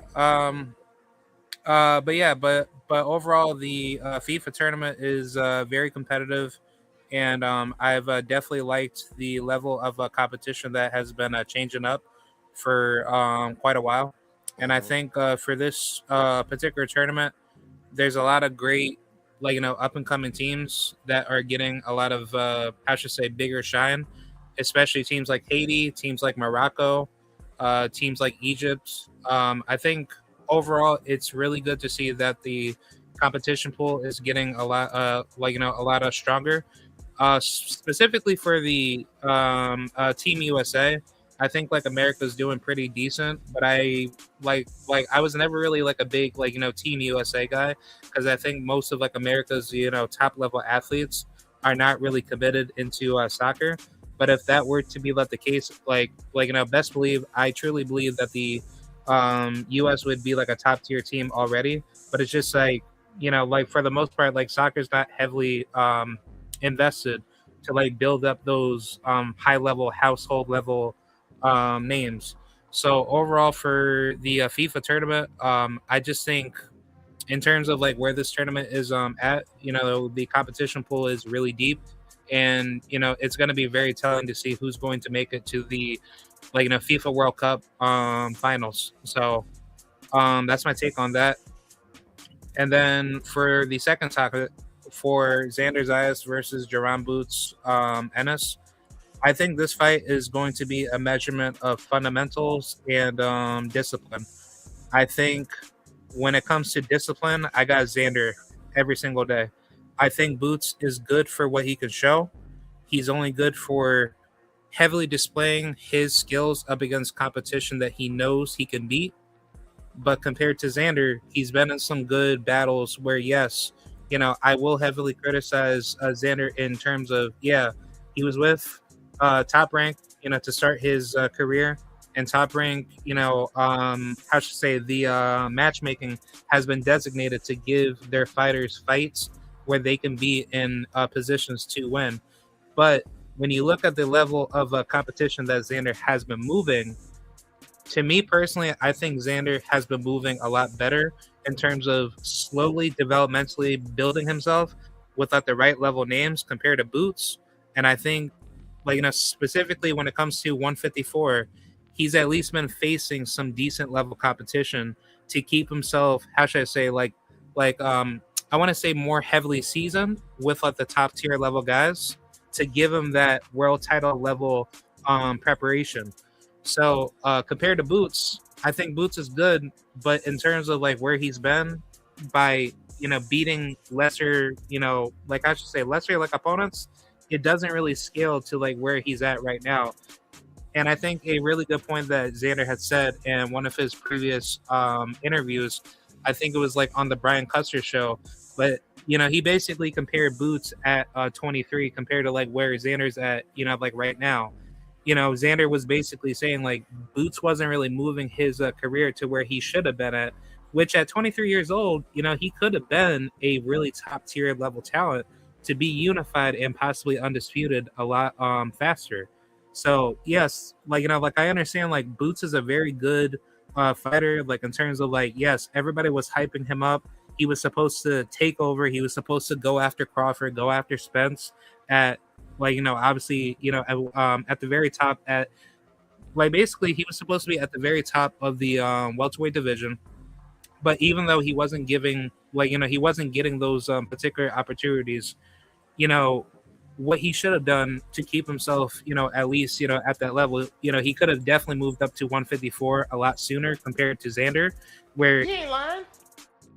yeah. So for Xander, he was at 154 since 2021. But for Boots, what he could have done to put himself over Xander, he could have been, right in line to at least fight guys let's just say guys like Jermel Charlo, or obviously Brian Castano, or anybody at that particular time frame. He could have definitely fought all those guys.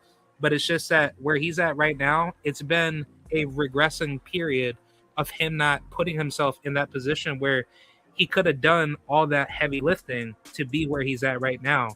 So I think, compared to Xander's actually wanting to be the best. And just to kind of give some particular timeline track record based off of where Xander was trying to go to, he was trying to fight Sebastian Fundora, where he was supposed to be the quote unquote soon to be ordered WBO mandatory for the WBO WBO title, in which Sebastian Fundora, he was supposed to defend his belt up against Terrence Crawford. But then from that point on, when Terrence Crawford decided to go fight Canelo, that's when Xander, he was supposed to fight Fundora for his belt. And then Fundora didn't want to fight him.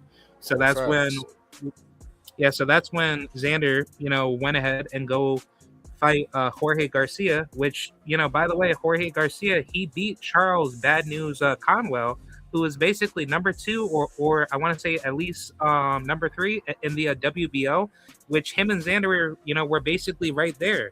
So it's like that was supposed to be Xander's toughest level name in terms of the level of competition to get him basically primed and ready for for the world title level. But Charles Conwell lost to Jorge Garcia. So I mean, stylistically speaking, like Xander, he's been going up against some pretty tough level guys. And then, from that fight leading to the Abbas fight, Abbas, he beat Yoenis Tellez, who basically beat J-Rock, right? Where J-Rock, he was like a former unified world champion. So it's like that was supposed to be like another fight for Xander to be, let's just say Charles Conwell beat Jorge, and then Yoenis beat Abbas. Xander versus Charles leading to Yoenis would be really good stylistic matchups, like in terms of the technicality to give him a really good high level test. But stylistically, where those fights basically ended up, that's basically where Xander ended up fighting Abbas and basically Jorge, because they were just stylistically better compared to Charles and then Yoenis. So I think overall, where Xander's been at, within his career to climb up to where he's at right now, he's been putting himself in position to be the best. And even though that he may not be at that level for superstardom yet, he's at least trying to prove to the world that he wants to be better. And just to put more context for this fight between him and Boots, Xander did not need to fight Boots at all. He could have fought Brandon Adams, who could have been his next, up and coming mandatory for the WBO title. So let's just say if Xander just didn't want to fight Boots at all and he fought Brandon Adams, that fight would have been another tough, difficult test for Xander, because Brandon Adams, he's also a very good, tough, rugged veteran that had, really good fights with, I want to say Jamal Charlo. And then, he also beat Sergey Boacek twice. So, I mean, Brandon Adams, he's a really tough dude. And I mean, Xander's ass, he's proven to you that, he's at least wanting to try to be the best. So I think, overall, that the style, based off of this particular fight, is that people would like to say Boots should beat Xander because Xander looks very basic. He looks very fundamentally weaker. But I don't think so. I think Boots, he is a very flashy, that has a lot of flaws, and he does not know that yet because he hasn't put himself in there with a guy that has been through, some fire, and therefore he hasn't been pushed to his absolute particular, highest level potential. He ain't lying.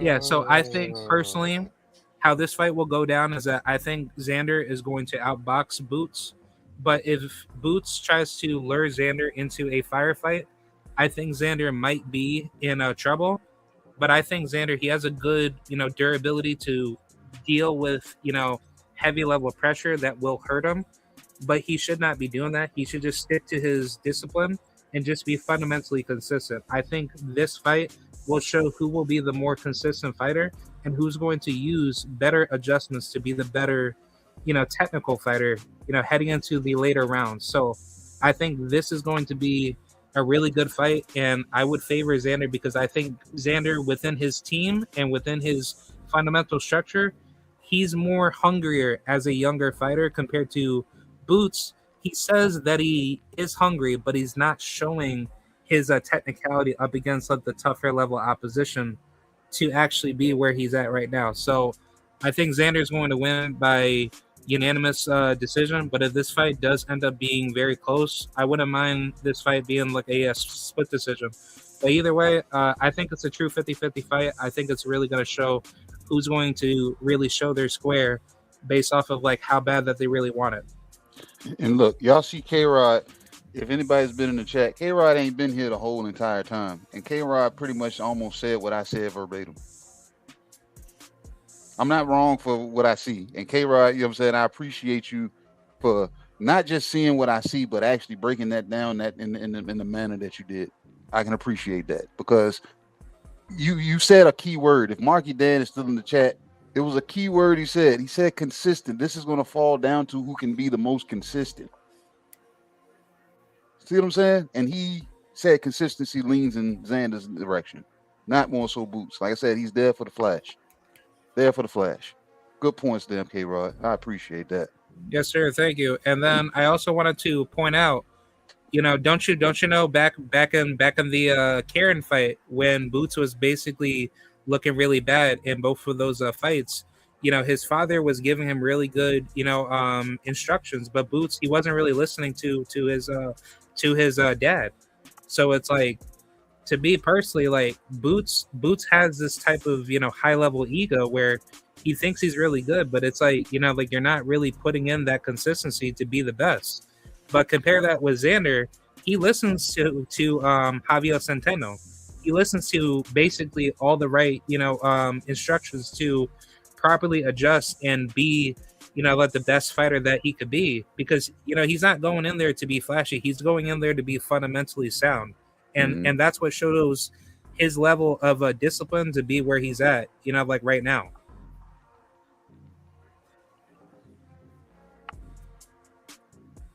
You're still talking, yeah. Oh, you still there, K-Rod? Okay, yeah, you still there. Oh, but yeah. Okay, yeah. Like I just wanted to finalize that point. Do you want me to go on to the like, you know, to the next topic? If you're still hungry, you know what I'm saying? Okay. Yep. I wanted to talk about my thoughts with Devin Haney's, you know, decision with basically like what's going on between him and Shakur and Tank. I think overall, I think where it all stands, I think Devin Haney, he's gonna try to do what he needs to do to try to get these fights. But let's just say, you know, like Shakur, nor Keyshawn, nor Tank, or any of those top names want to fight Devin. I wouldn't be surprised if Devin just tries to, like, you know, move up to higher weight classes just to get, you know, just to get bigger name fights. What? Bro, what are you talking about, man? Oh, okay. You said move up in weight class to get bigger name fights. Devin is not fighting nobody bigger than him. He has to fight the guy smaller than him. All three. Yeah, of them. like I was saying, trying to get like higher, like, you know, higher profile name fights if he can't get anybody, you know, within his weight class at 147. If you fight nobody, you got to be coming up to 47 to fight Devin. You can't, because you got to fight. Look, I'm gonna ask you this, K-Rod. Can you answer this? Like, you remember when Dev picked up Undisputed, and then they said the next step was what? Be undisputed at the next weight class, and then it was supposed to be undisputed at the next weight class. Where did they deter off the damn path to start trying to bring fighters up versus chasing the belts? That, you know what I'm saying? They could have got the Lewis Crocker, you know what I'm saying, fight, but they let Liam Perham get in, and then we got to wait 6 months before he gets back in the ring after that fight happens. I thought he was chasing legacy. You know what I'm saying? Like, chasing smaller fighters, is that legacy to you? Oh no, like I think overall, like, you know, like where it stands right now, based off of you know how Devin's trying to like designate those fights with Lewis Crocker and then obviously Rolly and then Ryan Garcia. It like to me from the outside looking in, it seems like Devin wants to be undisputed at 147, but it's like those champions are not wanting to fight Devin, and they're making it very difficult for him to lock in those, like, you know, those fights. So you said that the other champions didn't want to fight Devin. Didn't Rolly want to fight him?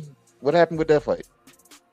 Yeah, I thought I thought based off of like what I had particularly heard that Rolly was trying to make the claim to say that that Devin's trying to I'm not too sure if this is true, but I heard that Devin is trying to make the business difficult between him and Rolly. That's that's based off of what I heard from Rolly's team per se. But Devin wanted to fight Rolly. He was he was trying to get Rolly to be locked in to fight with him. And I know that Rolly has turned down, I want to say certain deal offers that Devin was trying to get between him and basically Devin Devin was trying to get the negotiations together because I want to say at that time, he was trying to get Turkey. He was trying to get Turkey Al Sheikh to try to get some deal put in place, so at least him and Rolly can at least try to fight next. But then Rolly, he was trying to talk all that crazy stuff, up against Devin to say, I don't need him. Devin Haney, is a nobody, and Devin's trying to fight him, and it's it's not clear as day to know who's actually telling the truth or not. Is Devin really wanting, is he really wanting to fight Rolly? Has there been offers, being sent out to Rolly to show that, hey, Rolly's been turning down offers and therefore, Devin's trying to fight? Or it's more maybe Devin's not, discussing business, as a transparent compared to what Rolly may know. They said Dev didn't fight didn't go through for the most part because the money was no good because there was no guaranteed money. Oh, okay. Yeah, I'm not too entirely sure. So I'm not going to try to pick a side. It's just more if Devin wants to fight, then I'm for Devin trying to make the fight. It's just that I'm not too sure what Rolly's really trying to say because the truth about Rolly is he's only holding on to that belt just to stay relevant because I don't think Rolly's really disciplined. And I know, I know this this one female fighter that's friends with Rolly. Her name is Zarina McCoy, and she told me in the past that Rolly, he's disciplined in the gym, but then obviously when it comes to fight night, he's not really showcasing that at the highest particular level. I've seen Rolly box better in the gym versus what he does in the ring also. Yeah. I think Rolly, he's just like a gym fighter. He's not, Rolly's not a ring fighter. He's not there for those lights. Is Rolly a legacy fighter? I'm sorry, say that again, sir. Is Rolly a legacy fighter? No. Rolly has a fight coming up though. Oh yeah, he's going up against Jack Catterall, right? No, him and Tio. Oh, okay. Yeah, him and Tio, they dancing in July. Wow. So wait, Jack Catterall, he's not he's not being put in line? Nope. Wow, that's crazy, man. Wow. So like I said, so if Rolly, like I said, Rolly was able to make a fight with Tio, and I that fight might have been easier than a Devin Haney fight, but I'm seeing these guys that when they fall through, you know what I'm saying, they're able to just jump into another damn fight. And I'm like, so what's so difficult about making a fight on that on that end? Is it all about the money, or like what would it really be? Because I don't think it's the narrative that fighters are scared. You know what I'm saying? I don't think that's what it is. So is it money related or social media damn storms that's brewing bullshit, or I don't know, because it just looks like the money don't usually pan out somewhere. But the other fighter is content with it, but I don't know. The other side is saying, nah, we need the big money. KG, I think we got some breaking news, bro. We do? Yeah. Oh yeah, we do. We definitely do. After the chat. We definitely do. Then broke that Joe Cordina is out. Yep. Therefore, oh wow. On July 4th, was it the 3rd? The 4th. It's July 4th. On July 4th, the current lightweight, I believe, WBO champion Abdullah Mason will be now facing the undefeated Albert Bell. Also from Ohio. Hometown fight. Toledo? That's a good fight. Albert Bell. Damn, that's gonna be a good one. I might. God, Yeah, Albert Bell. He's been he's been overlooked, man. Mm-hmm. Severely. He never got that title shot. At 130. Wow. I thought he was gonna fight Andy Cruz. Andy Cruz got to find a replacement now. They done bumped them Albert Bell into the main event slot. He want to be in Ohio. That's gonna be that's a very good fight for Ohio. You know who ready right now, in my opinion, Who? for Andy Cruz? Kid Austin. He should be ready. Kid Austin, Andy Cruz. He should be ready right now. Yeah, he should be ready. He should. Yeah, I like that fight. Kid Austin ain't ready for nothing but no hospital bed, bro. I think Kid Austin, he's overrated, man. I don't think he's that good. Yeah, you gotta show him, bro. I don't think Andy Cruz is that good. So you know what I'm saying? The battle of the battle of the ain't too good. You know what I'm saying? You don't like the Cuban style? That's no, not his Cuban style. Because look, K-Rod, he, in my opinion, is a Cuban style that I do appreciate, but he's not fighting to hurt or anything. It's like he's still point fighting. And he's still stuck to his amateur ways. Yeah, he's content point fighting. I'm like, bro, those punches are not keeping nobody at bay. No, a dog is gonna jump on him. You know what I'm saying? Doing that pity pat shit.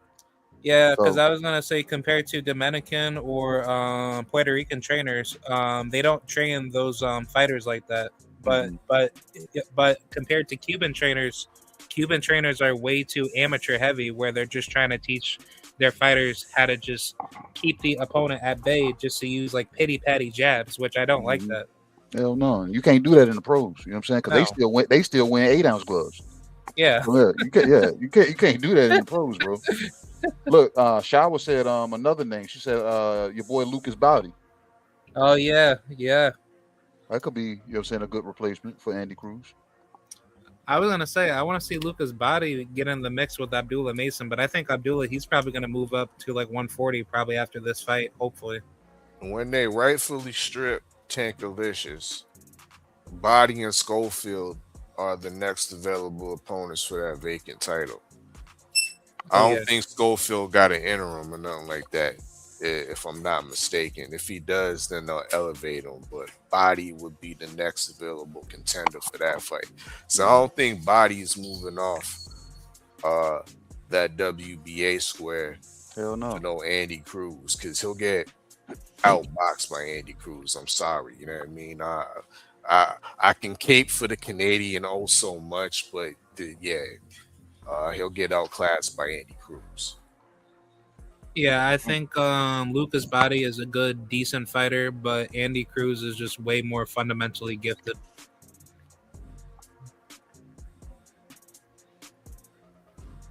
I think his shot, he has a better chance with taking out Schofield. And that's what he's been lining up for. If you look at Lucas's Body's timeline on his IG, he ain't talking about no other fighters but Floyd Schofield.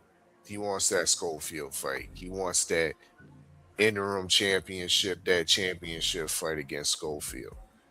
So I'm gonna let her in. All right. There she go. What's up, Shawa? Hey, how's it going, Shawa? Hey, how y'all doing? You didn't have to let me in yet. I was gonna wait. I don't like making you wait. You know what I'm saying? Come on nice in, baby. You. Oh, hey, KG, like I got a question to ask you. What's up, champ?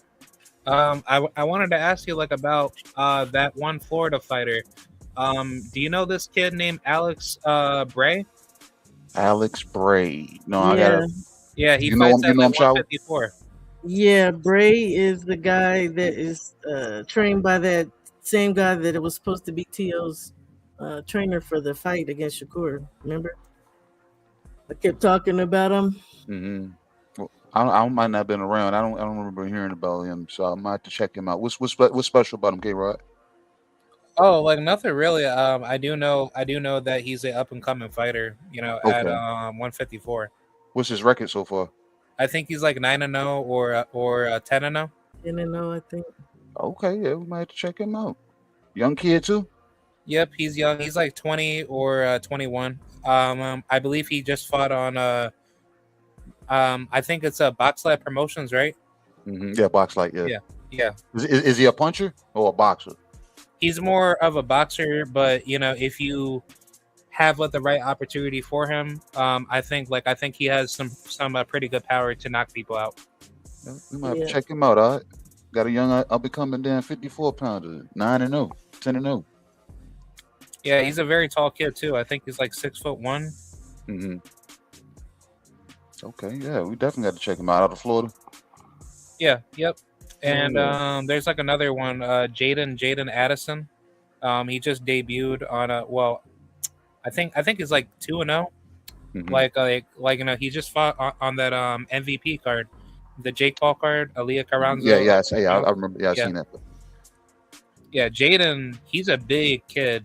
You know, at for lightweight. You know, 6'3", right? Yeah. Yeah, Alex Gray, the boxer. I think he's like 18. He's 11-0, and he got a brother that fights too out of the same gym. I gotta remember the coach's name. He used to be a pretty big, or well known, I should say, trainer.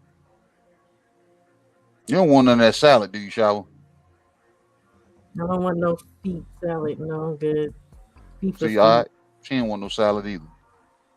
You don't got no. What do you mean? There's no feta or feet in it. It's FIFA salad, Shower. It ain't feta. It's feet in that salad. No, it's feet of them. Yeah, it's feet. It's a whole bunch of feet in them. Yeah.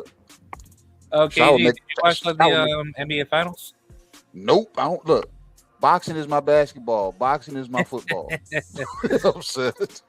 We need FIFA boxing tournaments. We got Zuffa boxing tournaments. You know what I'm saying? We about to get them going. We got to get them going. Yep. Yeah, Zuffa. Look, I would look Zuffa. You know what I'm saying? I looked up. Thomas had told me about those ticket prices for the New York Zuffa event. Those tickets are ridiculous, bro. Wow. Ridiculous for no. I'm like, why? Echo Berlinga is coming off of a loss, and Black Baby Mama's a hit, KG. So they're like overpricing tickets for. Oh, them tickets are overpriced. Yeah. Wow, that's crazy. Yeah, he gonna run out with the Baby Mama song. I hope so, because look, and then Black Ass Richard, he just came off of fighting George Kambosos. Like we're supposed to pay top dollar for a guy that came off of a loss, and a guy that fought Boy George. Yeah. Bro, they bringing out Fat Joe. Man, we tired of leaning back, man. Oh. That's what happened to damn Edgar Berlinga last time. You know what I'm saying? The Fat Joe got the new shit, the victory lap, bro. Nah, bring out Remy. Maybe we talking. You trying to make Carissa mad because that one line she was like, people just can't keep my name out their damn mouth. Where's my wine at? I need my damn wine right now. They working my damn nerves right now. I don't know what their problem is.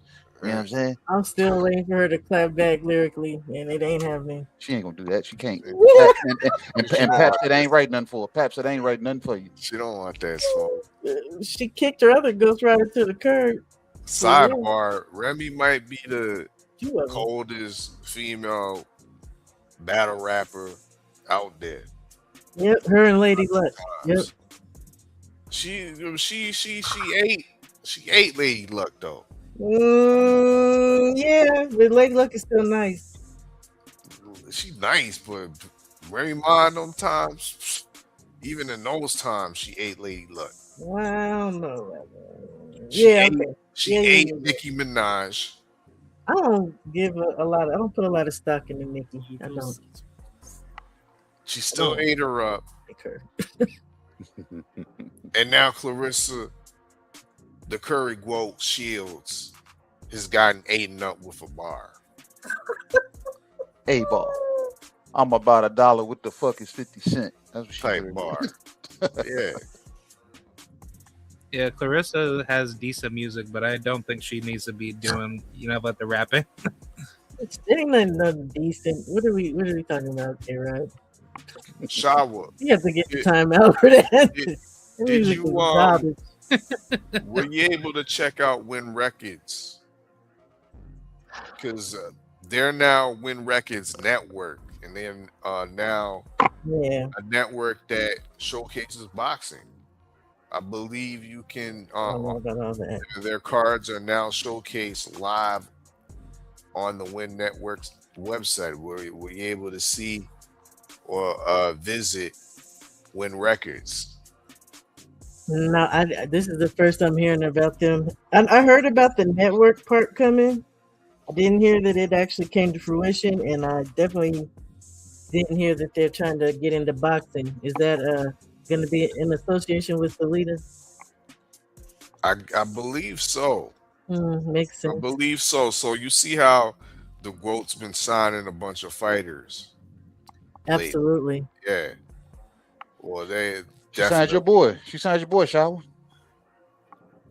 Who's her boy? I don't know. Well, I know he's a suspect boy. Box boy Troy.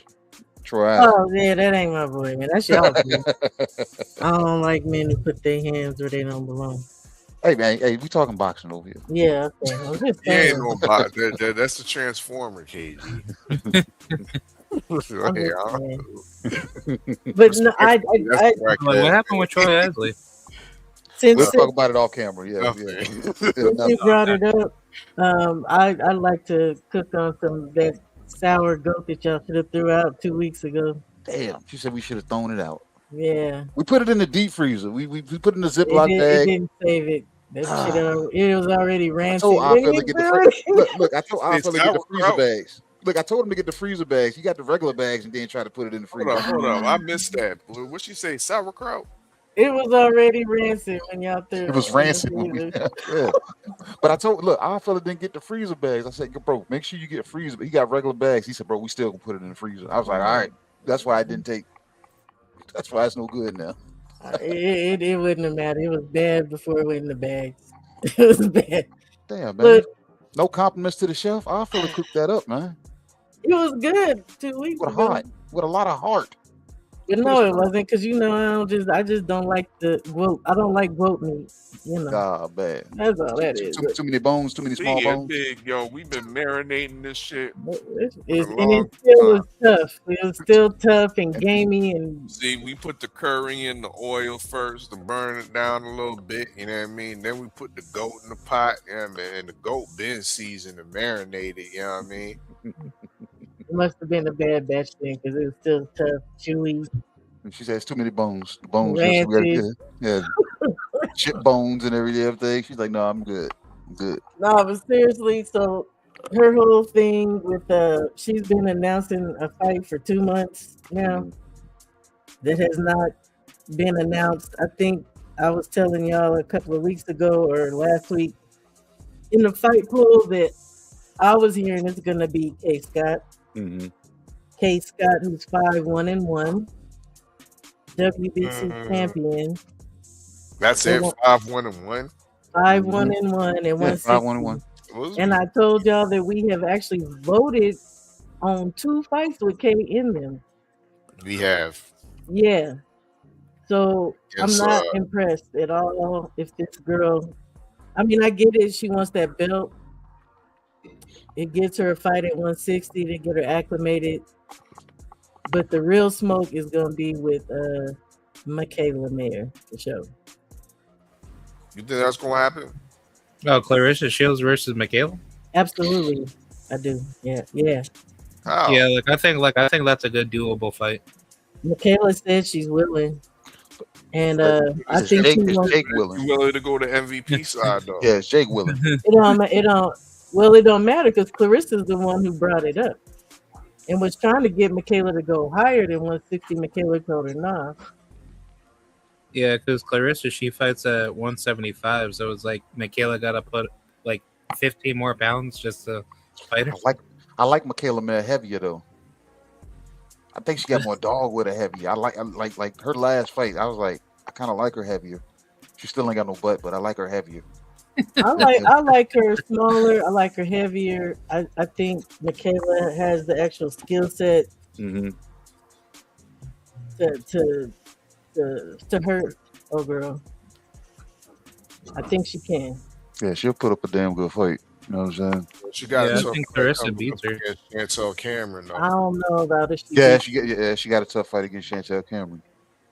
And I think another one that could beat her is Lonnie. If Lonnie would fight her like she fought Shadeja, but that jab, I think the rematch might be different. Now that it I would think be way different. But that jab Michaela got, and Michaela has progressed a lot. Fight Yeah, to she's gotten fight. way better. But that jab, I don't know that I've seen anybody. Maybe outside of what's her face, Savannah Mark. Yeah, with the long enough jab to keep, because Clarissa's trying to get inside and take. Yeah, she's trying to bulldog you. You know what I'm saying? Yeah, Clarissa, she doesn't use like her, her fundamentals too well. She's another one. She's another one, K-Rod. She looks better in the gym than she does under the lights. Yeah. Like I definitely agree because anytime that she says that that she's super tough, she be sparring guys in the gym. I don't really think that that she's as tough as that she claims herself to be. Because it's like, truthfully speaking, like she hasn't been in there to really like be hurt enough to the point for her to like properly like adjust. So I think like when the pressure does come, at that moment, in a fight, I think that will show one day. It will. It's just a matter of the opponent she chooses. And I'm gonna be frank, she's been to me, especially when she moved way up. You're choosing girls that really don't have a record or experience. It's They don't easy. have like a lot of skill too.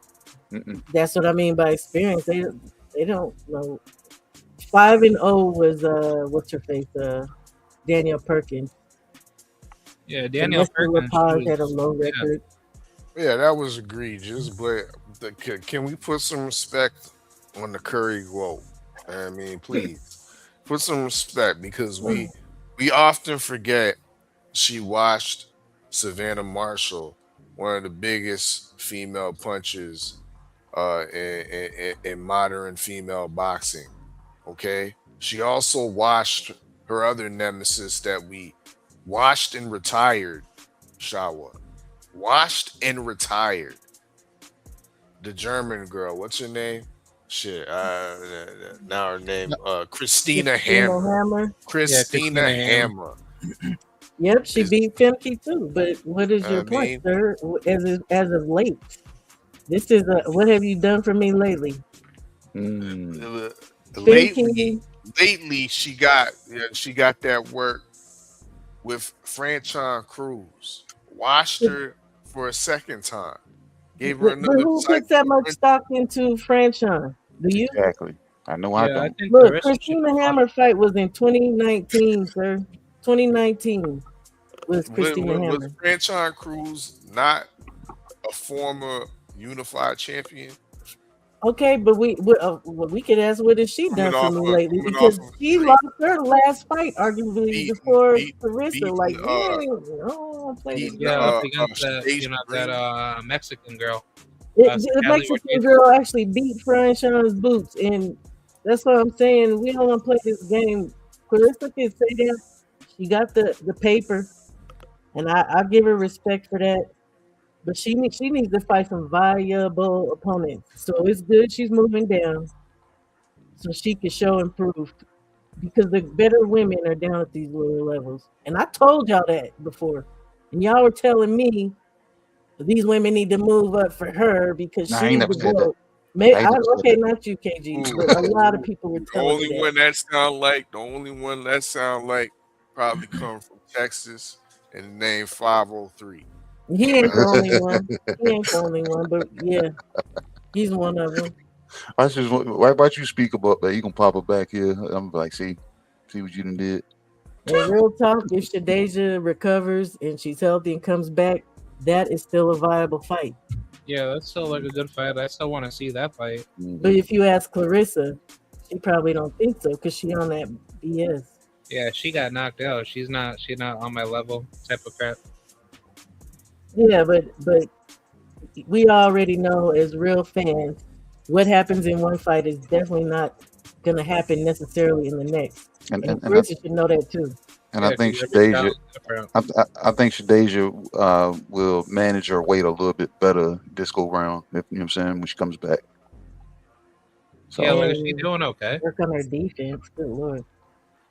Well, I'm just saying, look, even you know what I'm saying, not even working on the defense, the fact that, you know what I'm saying, she managed that weight a little bit better, she'll be able to take, you know what I'm saying, whatever punches and not be, you know what I'm saying, knocked out of her. Getting hit clean in the face.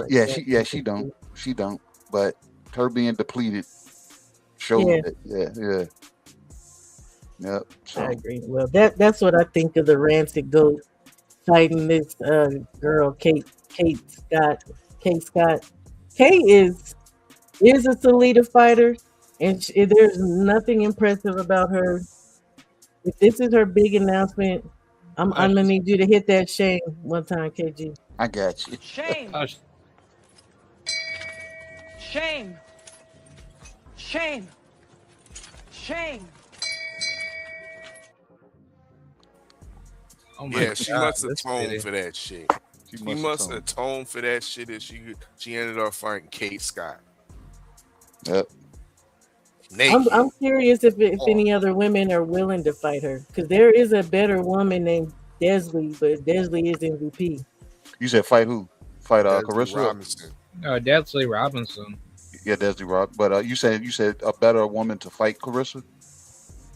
Desley would be a better opponent than Kay, but Kay does have a belt. That's the only reason why I can understand it. But I'm curious if other women outside of Salida are willing to fight Clarissa because of all the crap that's been going on. Yeah, I just heard that Desley Robinson, she's gonna fight Tamara Thibault coming up in August. What? Breaking news. That gave me chills. Okay. Damn.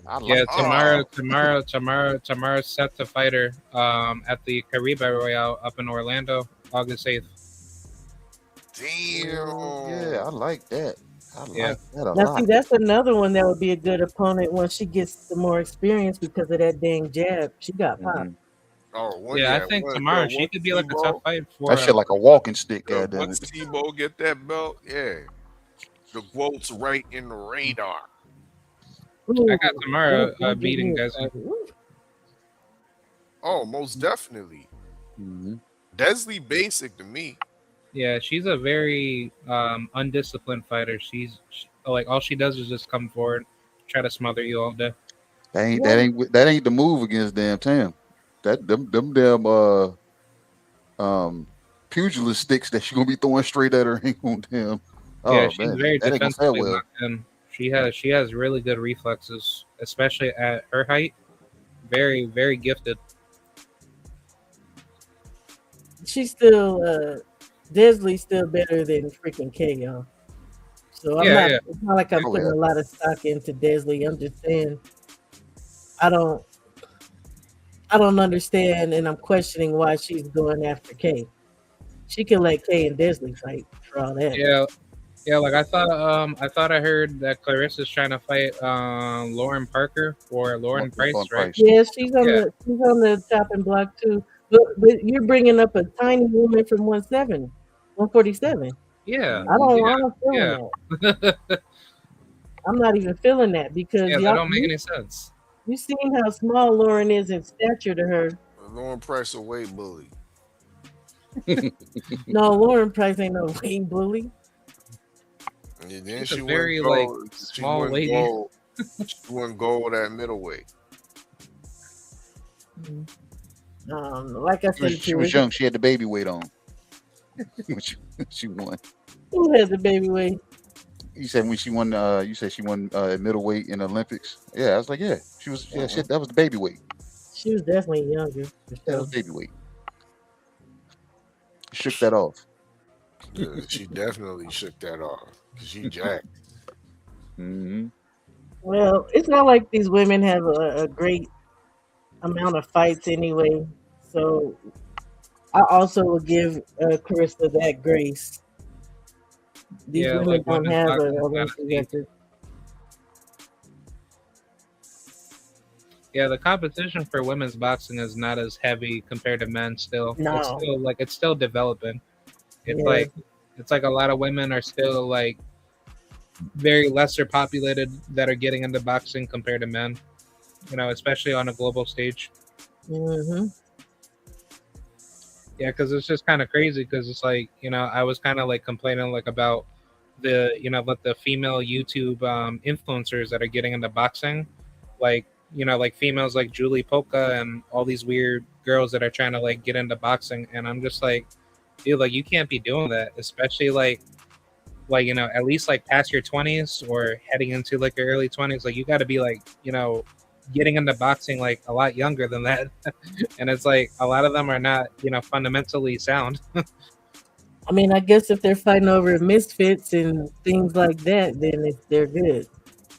Yeah, just Probably, going up against like lesser, you know, opponents that are like within their style, you know, skill exactly level.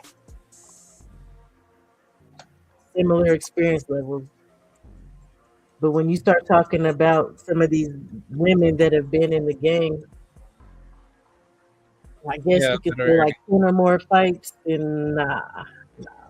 yeah, especially like the younger girls that are like more disciplined and you know they actually came up really young. The amateurs and stuff, Yeah, yeah.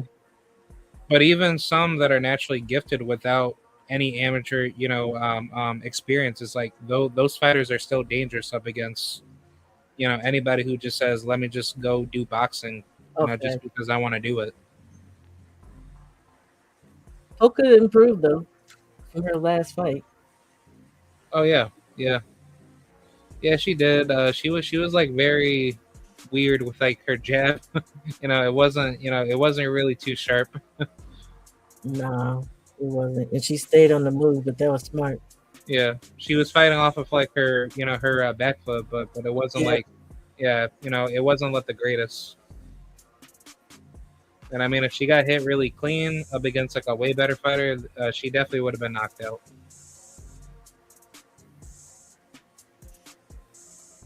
Oh, Shawa, like I wanted to ask you like about the Xander Zayas and Jerron Boots fight. You know, like what's your thoughts on that? Yeah, that's where I want to get to next. What happened to the host? Are y'all here? Saturday night's meatloaf. We just bringing it out the back. Yeah. Okay, y'all was quiet. Yeah, I'll take some of that reheated meatloaf. Yeah. So all along, I've been saying Xander. I'm thinking Xander based off of a lot of the things that have been said here today. Even it's not based off of what you all said, but it's just the commonality. I believe that Xander is way more technically fundamental, and I think it's going to make a difference. The only thing I guess is my concern is going to be the power. Now, Xander has knocked people out, but Boots has a hell of a beard, y'all. We know he gets hit clean. He squares up and gets caught with his hands down. His footwork is atrocious when he's like in transition. He does a lot of foot crossing. He does a lot of gathering his feet. But the thing is that men don't take advantage of him when he's out of position like that. A lot of the times when they're hitting Boots, his feet are set, so he can roll them shots. I still got Xander though. I think Xander can outbox him so long as he stays moving, uses angles, and stays away from them ropes. That's 3. Yeah, I've been on the Xander. You see how I don't sound crazy? I don't sound crazy, man. I don't.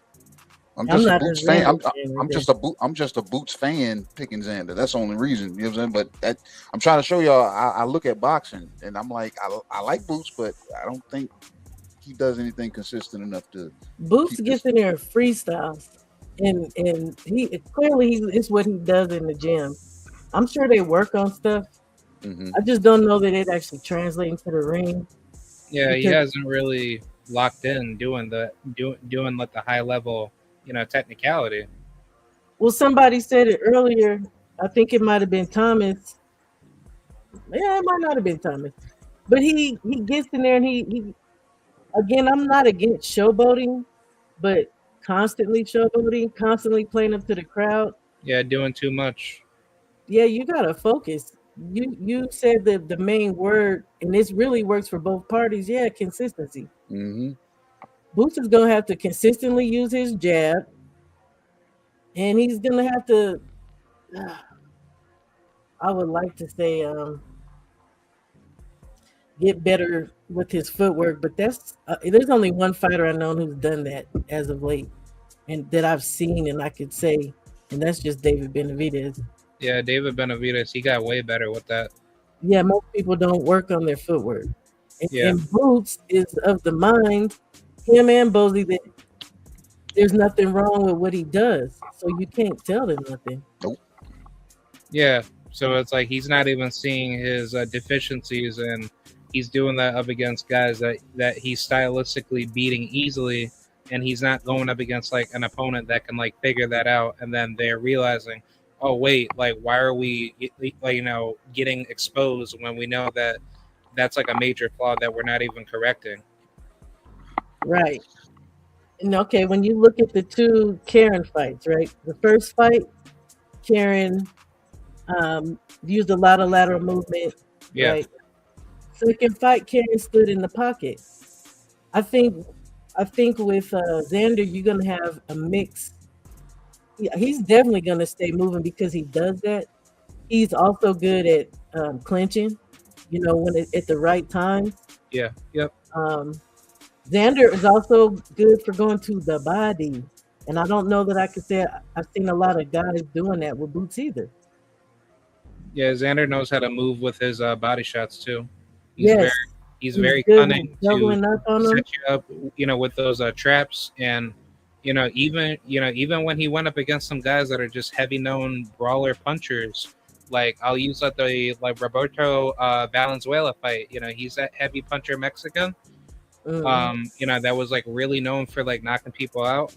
But even in that fight, Xander used his boxing ability very smart to like show you no matter how much power that you have, he basically methodically breaks you down while he's boxing very smart, and he makes those like adjustments very quick.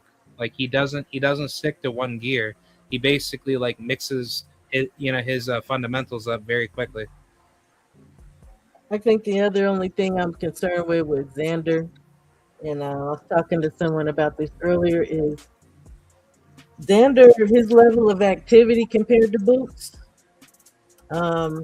especially when it starts coming down to the later rounds, because Boots will still be going. Boots got a tank. And I'm not saying Xander gasses, but he definitely loses steam. And his level of his work rate already is not as high as Boots is. So yeah, I think Xander, he's more accurate and he's more consistent to keep his work rate to be steady. But within those particular moments where he does look like he's gassing, he's not like sticking more effort to kind of like score more punches to like close out more rounds. So that's my only contention with that. Up against like Xander's performances. I mean, he I'll say that though. Even he may seem like he's losing steam, or he does lose steam. Let's just be real. But he is still consistent in his output. I'll give him that. But that's also at the point where your hands drop a little more. That's when your legs are getting heavy. So again, it's a dangerous fight, but at the same time, I think it's absolutely still winnable. I really would be interested to see if Xander can hurt Boots though. And I really would like to see him go to the body in order to do so. Put the what's his face say? Put some water in the basement. Yeah, he needs to go downstairs. He needs to make Boots feel very uncomfortable. early and often. Yeah, because Yeah. like once he starts doing that and Geronimo shows you, his deficiencies, I think it's game over from that point on. I think so too. That's another thing. I almost, y'all, it's crazy. I almost want to say his footwork, and I'm talking about Xander. It's like really, really damn good. Like really precise, good pivots, good spacing. Like again, he does not make the mistakes of crossing his feet and gathering his feet. His footwork is like it's damn good. It's a huge difference, and it may play into all this too. For sure. So. It's called salsa, merengue, and pachacha. Is that what it is? That's what I thought it was called hard work in that gym and being diligent about. Nah, it's called going to Latin night and moving your hips. That's why I learned footwork. To a lot of Hector Lavoe. That's why I learned footwork in boxing. Look, it was a Thursday night, Latin night. I go to Latin night and go cut the floor up, and then take it to the ring. Joe Arroyo. If y'all say so. Hector Lavoe, Willie Colon, Justin Betancourt. I guess the other flip side of this though is this could also end badly for Xander. I could definitely see that. I don't know. Like I say, I'm curious about the power, but if Xander stays in front of Boots too long, that could be a detriment to him for sure. Because Boots knows how to go in for the kill. He knows how to hurt people. It's just a question of how sturdy is Xander. I mean, I know he can take some punches. They both get punched on, but see, Thomas said it in the chat. He said it helps with footwork. He said he's a great salsa dancer. Who said that? Thomas. That Xander is? No. He's saying Thomas is saying he's a great Thomas said he got the feet. He said he got the feet works. Okay, Thomas. He got the feet that work. Don't get me wrong. I mean, that's what they say about Loma and why he's so great, right? But he was doing the river doing dancing. ballet. Yeah, he was doing It ballet don't and matter. river It's dancing. the feet. It's the feet. Doing European ballet. Him and the Uzi, yeah.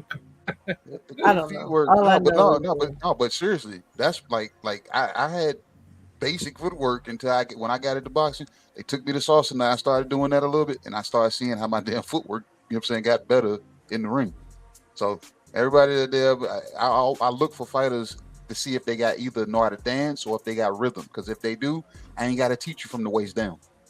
I can teach you from the waist up from that point. You know what I'm saying? But if you ain't got nothing from the waist up, I got to teach you some kind of I got to get you moving your feet.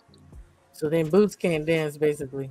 Because he stays in that damn wide stance. That's his. Yeah. Puts himself in way too many inconsistent positions. I call those because look, him and Wilder got almost a similar stance. I call it a Taekwondo stance because it's like you're preparing to kick somebody.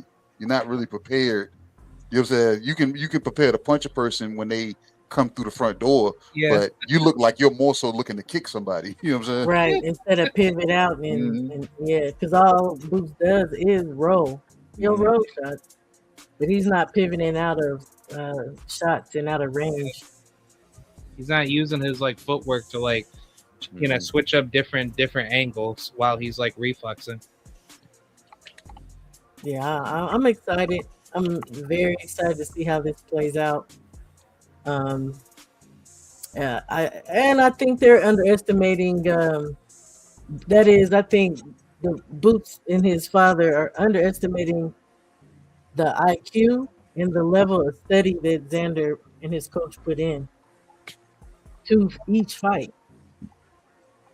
Yeah, I agree. I think a lot of people, a lot of people that like to favor Boots a lot and be biased for him are trying to say Xander, he's a prospect and all this weird crap. And I'm like, dude, he's been putting in more work than Boots, and nobody's giving him credit for being a unified champion by doing back-to-back world title fights. So it's like, I don't understand like why people do that to Xander, but when Boots literally did the same thing to get his belts, and he just went from fighting like what Karen, where he just got elevated to the IBF a champion holder. He then goes ahead and fights Amanta Stanionis, which he got his belt through a vacant title too. So it's like there's no consistency that people have, and I don't believe in prospects. I think honestly, you are a professional, and if you put in that work to be the best, you should at least get credit for like what you do, because you actually put in that hard work. Like no matter how many people try to say that you didn't earn it, it's like if you earned it the hard way, you should get credit. If you did not earn it, then you should not get credit. Okay, well, I differ a little bit with some of the points you made with that. Okay, so for me, we all know that Boots was having a hard time getting a lot of them fights with 47, right? I'm not like a lot of people where they try to say Boots didn't. Who did Boots fight? And Boots actually has decent names on his freaking resume. And again, once he got to the end of his run at 47 and the whole Showtime mess and losing his what was that, his manager, and suing, like it was just a lot of stuff Boots was going through. A lot of people were avoiding him, including Stanionis and Virgil Ortiz. Yeah. So Like I know about the whole story with that. Yeah. So, but with Xander, I give him credit, but for me, I don't know that I feel like his opponents were so much better than what who Boots actually fought, I should say, right? And for me, I do have respect for Xander, because when Boots got up there, Xander was saying, I'm gonna give him grace. I'm gonna give him 2 fights so he can acclimate it. And he's like, I want to fight Boots for sure. The only thing is Boots only fought Lima, and Xander's probably ready to hit 60 for sure, Yeah, he because they definitely needs said to move it. up.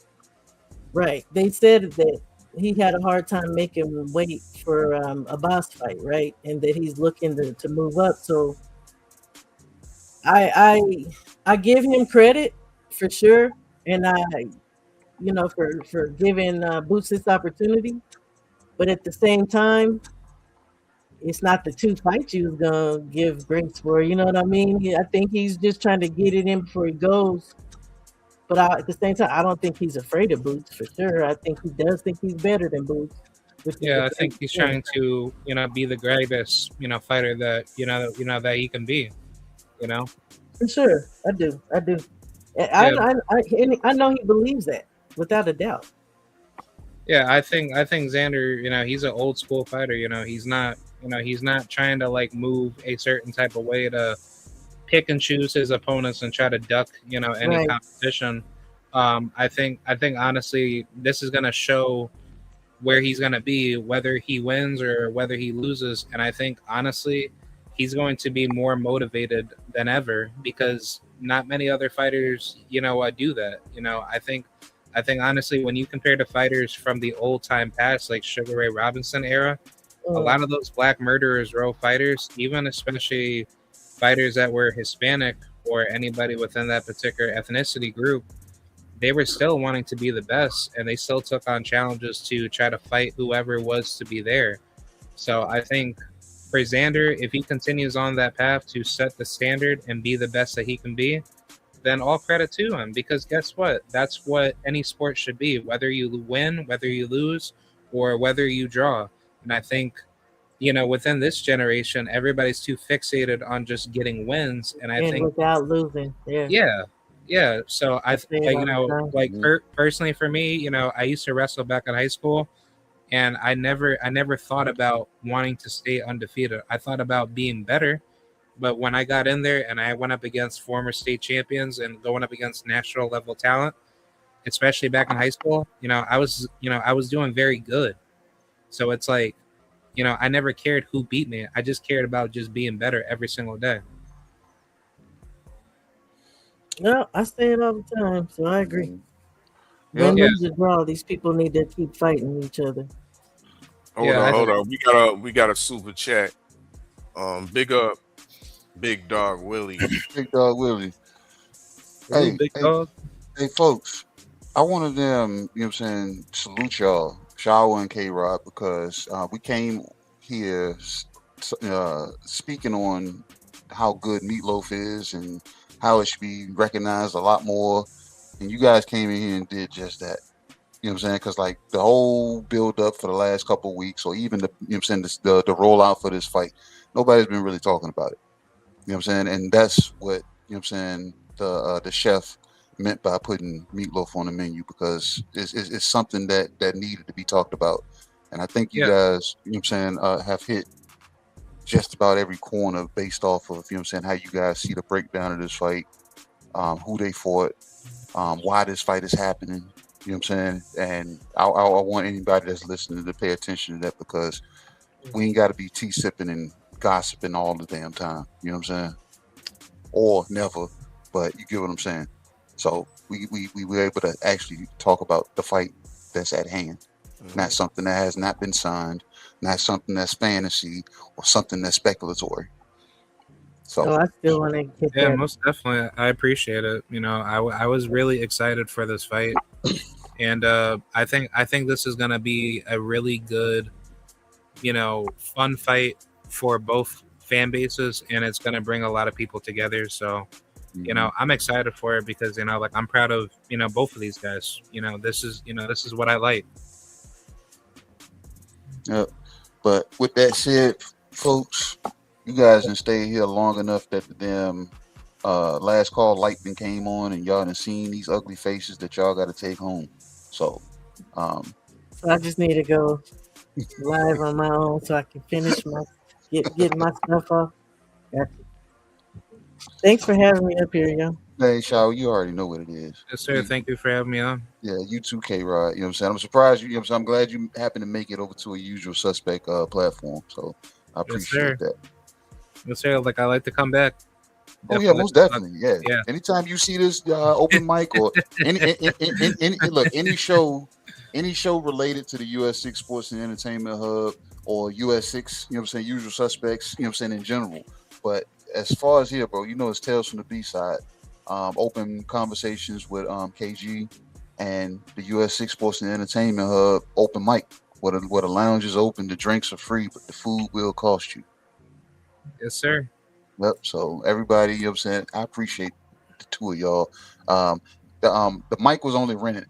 So just for y'all, everybody that's listening, the mic was only rented. So we got to turn this one back in, and it's only going to be one mic, at a time, unless we can find a good one on Temu to bring in, and we can get, 2 to 3 people cracking at the same damn time. But you got something odd, man, so we can go ahead and wrap it up. Y'all know what it is. You know what I mean? Salute. You know what I mean? Salute to everybody that pulled up. We was, of course, live on Twitch, live on YouTube. You know what I mean? So salute everybody that pulled up. Make sure y'all smash the like button as you fall on out. Because, yeah, we are closing up shop. You know what I mean? Everybody done ate up the menu, and we out of food. You know what I mean? That damn goat. Look, we still got a pan full of this damn curry goat over here, man. Don't nobody want to eat that. Shower said it was rancid, so we gotta throw it away. You gotta throw it away. And it won't be coming back unless she announces a fight. No, it ain't gotta be a fight. Just a big announcement. You need the big announcement. You know what I'm saying? Like, what is it? That's what we need. You know what I'm saying? But this has been another good one, babe. This has been another good one. You know what I'm saying? We're gonna close y'all out a little different than we usually do. You know what I'm saying? But I think you guys are gonna appreciate it the same. You know what I'm saying? Give them your last odd, and then we can go ahead and roll the fuck up out of here. I mean, usualsuspect6.com, because y'all fit the description. Make sure y'all check out the Golden Standard Drip on shopusualsuspect6.com. The new summer collection is out. You know what I mean? Go visit, go indulge. That's it. That's it, man. You know what I'm saying? Hey, man, y'all have seen this 1,000 times. Well, not 1,000, but you get what I'm saying.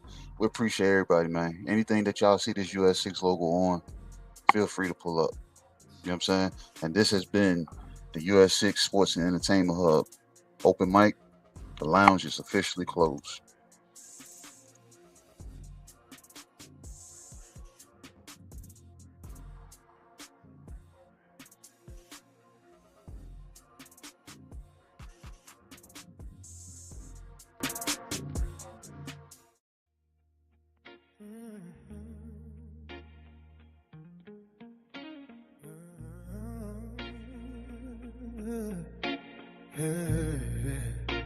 Yeah.